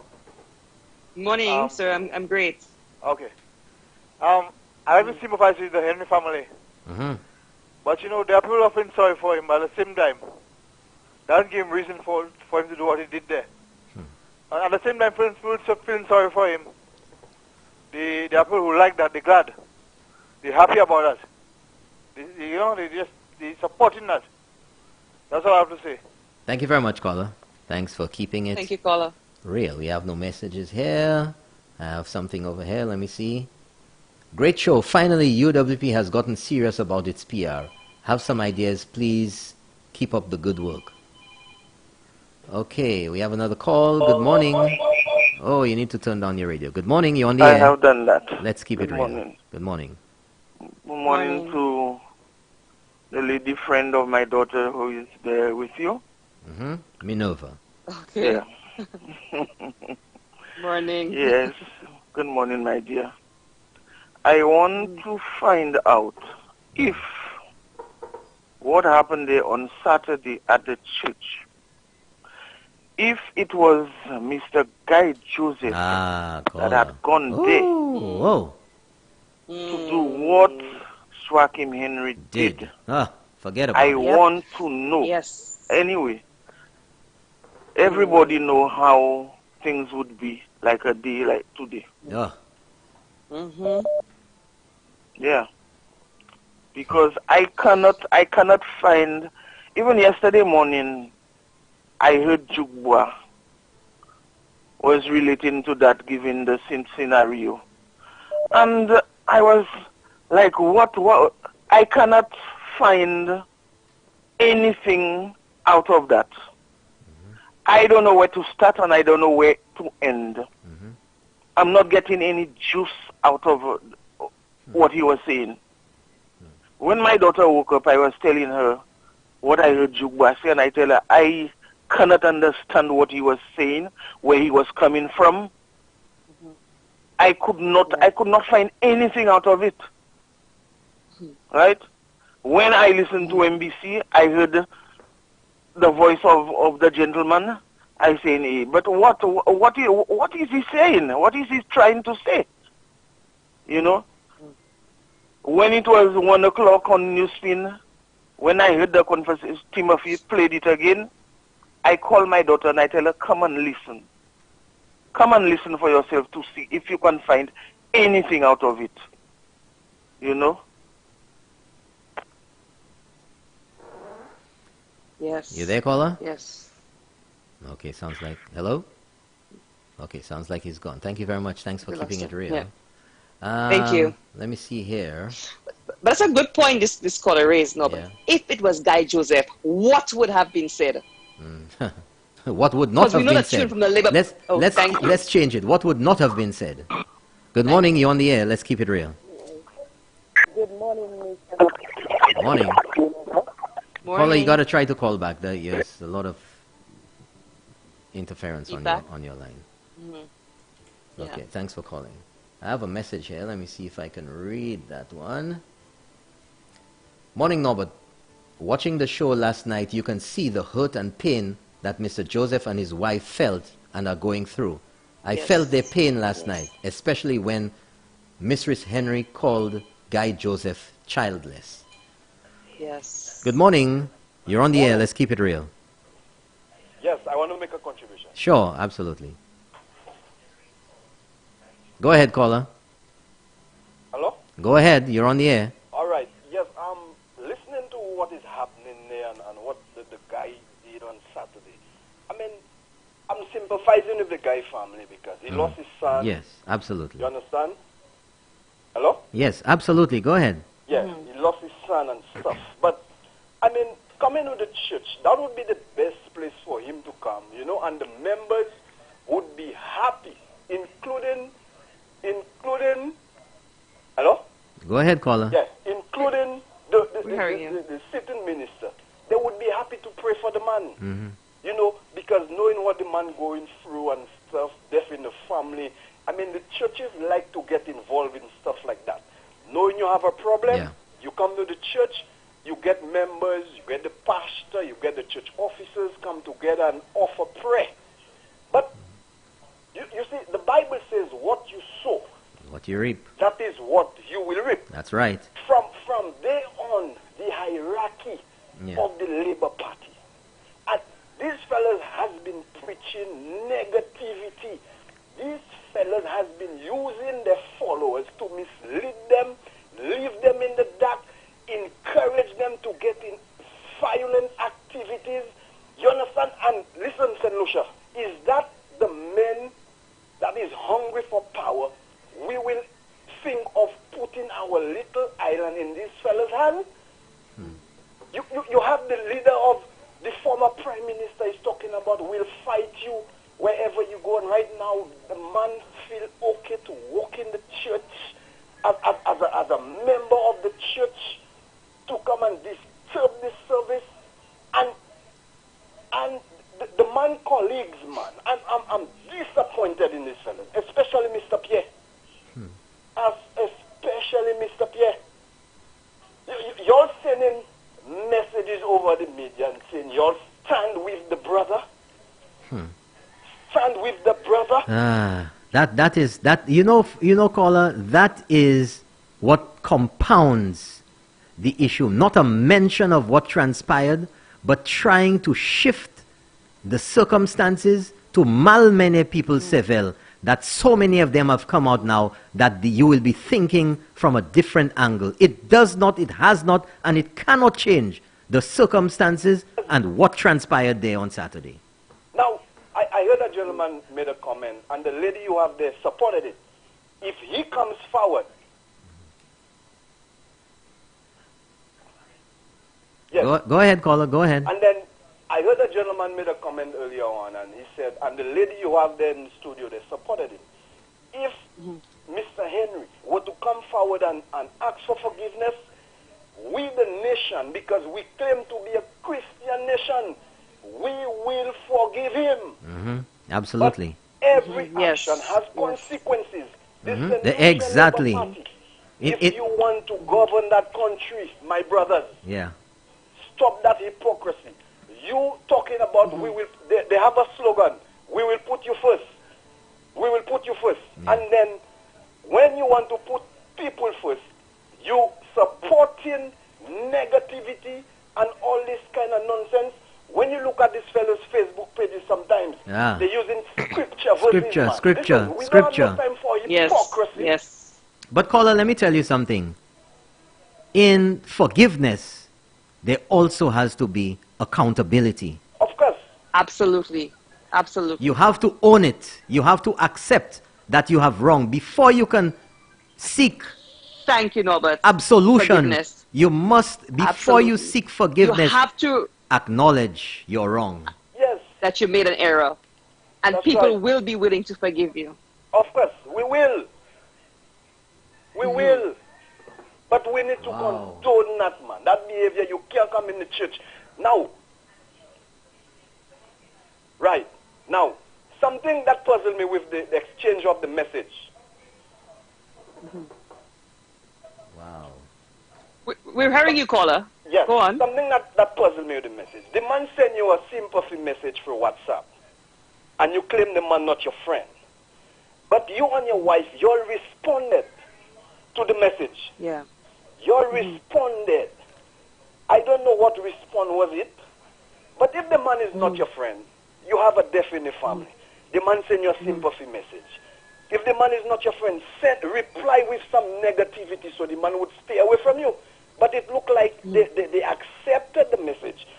And the man is saying the man is going around using that to campaign. The minister, which is Guy Joseph, does not need a text WhatsApp message to convince people in the community to vote for him. The man does not need that. The man there's enough project, there's enough work for the community, for everybody to see. Not a text or a WhatsApp conversation. Fire burn. But keeping it real, you're doing a good job, man. Thank you very much, caller. Yeah, Thank you. Thank you for your contribution. Have a good day. Have a great day. Well, I want to say something, Minerva, in wrapping up this morning, because we've gone into double and multiple overtimes here. Overtime, yeah. The situation which we're discussing here today is of grave concern to many people. And I have to echo what I have continued to talk about, and that St. Lucians have spoken about themselves. The past. And the SLP does not want you to talk about the past, because when you talk about the past, you are able to look at things in retrospect. And what they say, hindsight is 20/20 vision, and you begin to see a pattern of behavior. Good morning, you on the air. Let's keep it real. You're the... Good morning, Mr. Norbert. Good morning. Good morning to your guest. Good morning, caller. I'm just running by you. Mr. Philip JP is going to be on Andre this morning at 9. Okay. So some people who wants to watch what excuse, what is going to give the excuse if he just watch him. He's going to be on Andre. Well, thank you very much. Thank you. Thank you. The actions of people, whether you sane, whether you are insane, whether you're grieving, whether you've been horned, whether you've been cheated on, whether you've lost your job, are all understandable. However, there still are consequences for your actions. Good morning, you're on the air. Let's keep it real. Morning, sir. Morning. To you and your guest. Talk to me there. Be careful there. You're indicating that you're turning, which sounds like you're moving. I'm moving? Yeah. Morning, caller. I'm hearing an indicator. Let me ask you a question. Morning. Yeah. When you create an act like that, you're supposed to be arrested, right? When you commit an act like that, absolutely. Commit an act, sorry. Well, you can be proceeded. Like you can be proceeded against via summons. yeah, but that's disturbing the peace and the church. It's a criminal offense. Hello? It's a criminal offense. It's a criminal offense. Yeah. So you're supposed to be arrested. Because if it's me that go to that church there and do that, I'll be arrested already. The same day. Oh yeah. Oh yeah. Or at the same time. You understand? I don't know. Understand that? I don't know. You know, I must get some information. Why people in authorities like that do not get arrested when they do things like that? I must get some information, caller, on how he left the scene. I don't think we've heard about the tail end of this Because yet. that's a sad thing, you know. For our country, Yeah. to see that people want to represent us doing those things, and when the children now, the young people now, see those things happening. Let me tell you, I had a chance to speak to some young guys on Sunday, and you know what they told me? You know what they said to me? What's that? What they I said? asked them, why so much young guys getting killed and in violence like that? You know what one of the guys told me? But they seen it happening in the house. They seen it happening in the government. Yeah. They see it happening to in the people that are supposed to be the leaders. It happened in the House of Parliament. Well, nobody's killed in the House of Parliament. Let's get that straight. I said nobody has been killed in the House of Parliament. But I mean, that's why I said you could say it. You could see because watch the last time Philip J. Pierre when the that's Speaker what of you're the House talking was about. telling him order. Confrontation. Or even the threats to put a bomb under somebody's chair in Parliament. You know, on those things and nothing happening to those guys. When you tell me a guy like Joachim Henry going to a church and stopping the people's service to get why politics getting to be a dirty thing in St. Lucia? Yep, it's descending into the pits of hell. What's going on? And those guys are not being arrested. And they're not being dealt with. We have to deal with these situations and send a very loud and clear message that this is not acceptable in St. Lucia. Because when I see there are certain things, simple things people do and they get arrested and charged. Yep. They have guys still in jail there on remand. And the case never called for simple things. Simpler things than that. And you have a guy going in a church, imagine that. Can you believe that? Pamela. A church, people, a place, a house where people supposed to respect. Highly respected. And come on, a guy that's going to represent me? People are going to represent me? You know? Be my children leader? What them fellas going to teach? What example? What example? What? Tell me. You understand? He's supposed to be arrested, my brother. He's supposed to be arrested. And I'm really mad about that, my brother. Really mad. You understand? Yeah. You stop a whole church service. And not just stop it. You broke in like John Wayne. Bruh! You entered. Violence of action. That's what it's. Was in army. That's what it's referred to. Violence of action. He didn't walk in. His wife was with him. Yes. He didn't walk in. He didn't walk in quietly and say, "Excuse me, can I speak with Guy Joseph? I'd like to have a word with him. I'd like to speak with Guy Joseph." Nothing. It's Guy Joseph! Guy Joseph! Making noise, stamping, alarming people. Violence of action. How Mitch feeling now, boy? How I want to know how Joachim feeling now. They're supposed to dig a hole and bury them now, Well, I don't know about that, but anyway. All right, we gotta. Tell me how he feeling. How you think you feel you silly. You did something like that. Silly. Everybody that's been condoning this should feel silly right now. And you have a son that just died, my brother. You have a son. You know, not wanting to be insensitive, caller. Let's ask ourselves the question. Did any of this action, because there was a post on social media about the honor for his son, and that he would not accept this, or they would not accept this if he was alive. They would not accept it as he is dead now. The honor, which honor? To get what? By doing what? Foolishness, boy, that's let me tell you, that's a disgrace. Okay, to our caller. country, my brother. You got to wrap it up here, caller. Thank you so much for calling. Thanks for keeping it real. Thank you, caller. And that was our last call this morning.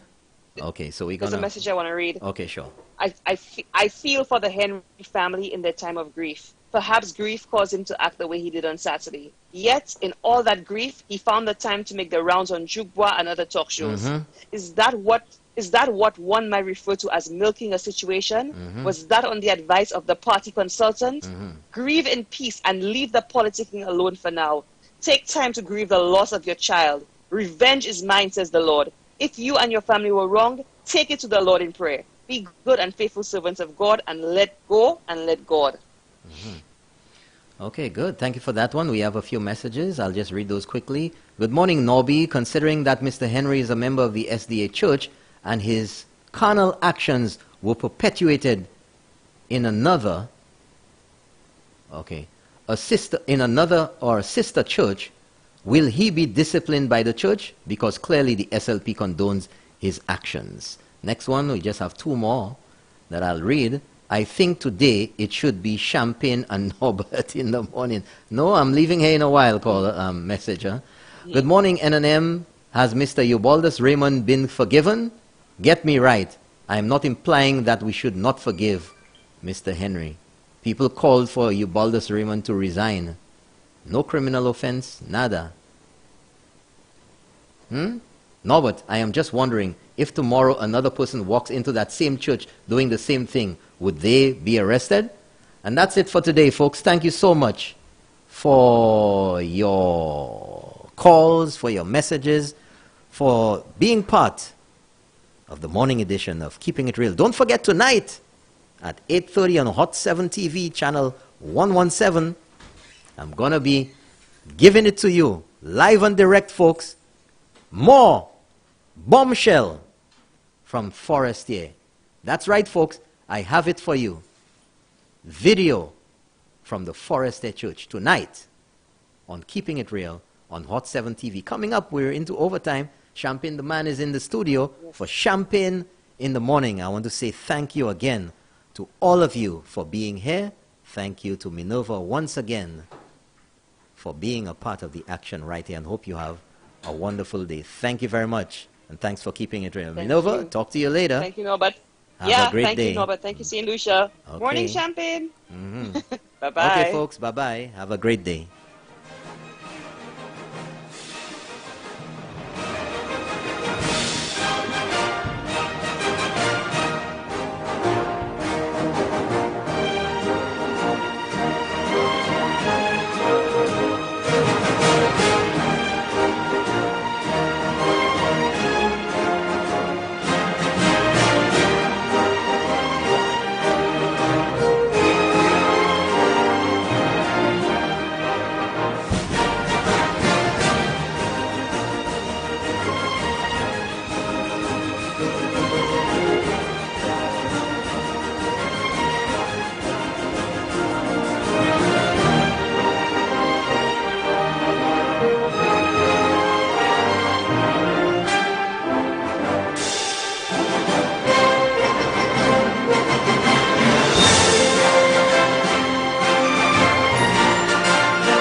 We thank Thee each morning for a newborn day, where we may work the fields of new mown hay.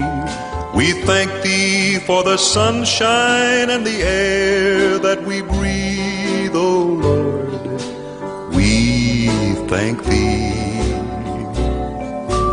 Thank Thee for the rivers that run all day.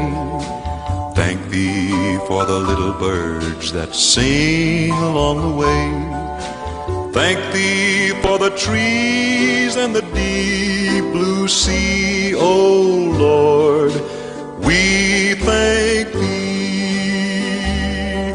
Oh yes, we thank Thee, Lord, for every flower that blooms, birds that sing, fish that swim, and the light of the moon. We thank Thee every day as we kneel and pray, that we were born with eyes to see these things. Thank Thee for the fields where the clover is grown. Thank Thee for the pastures where cattle may roam. Thank Thee for Thy love so pure and free, O Lord. We thank Thee. Oh yes, we thank Thee, Lord, for every flower that blooms, birds that sing, fish that swim, and the light of the moon. We thank Thee every day as we kneel and pray, that we were born with eyes to see these things. Yes, we thank Thee for the fields where the clover is grown. Thank Thee for the pastures where cattle may roam. Thank Thee for Thy love so pure and so free, O Lord. We thank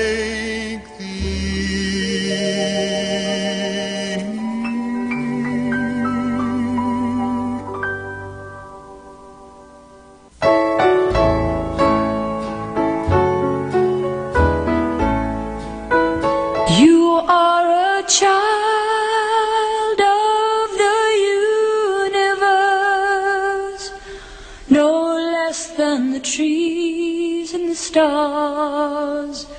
You have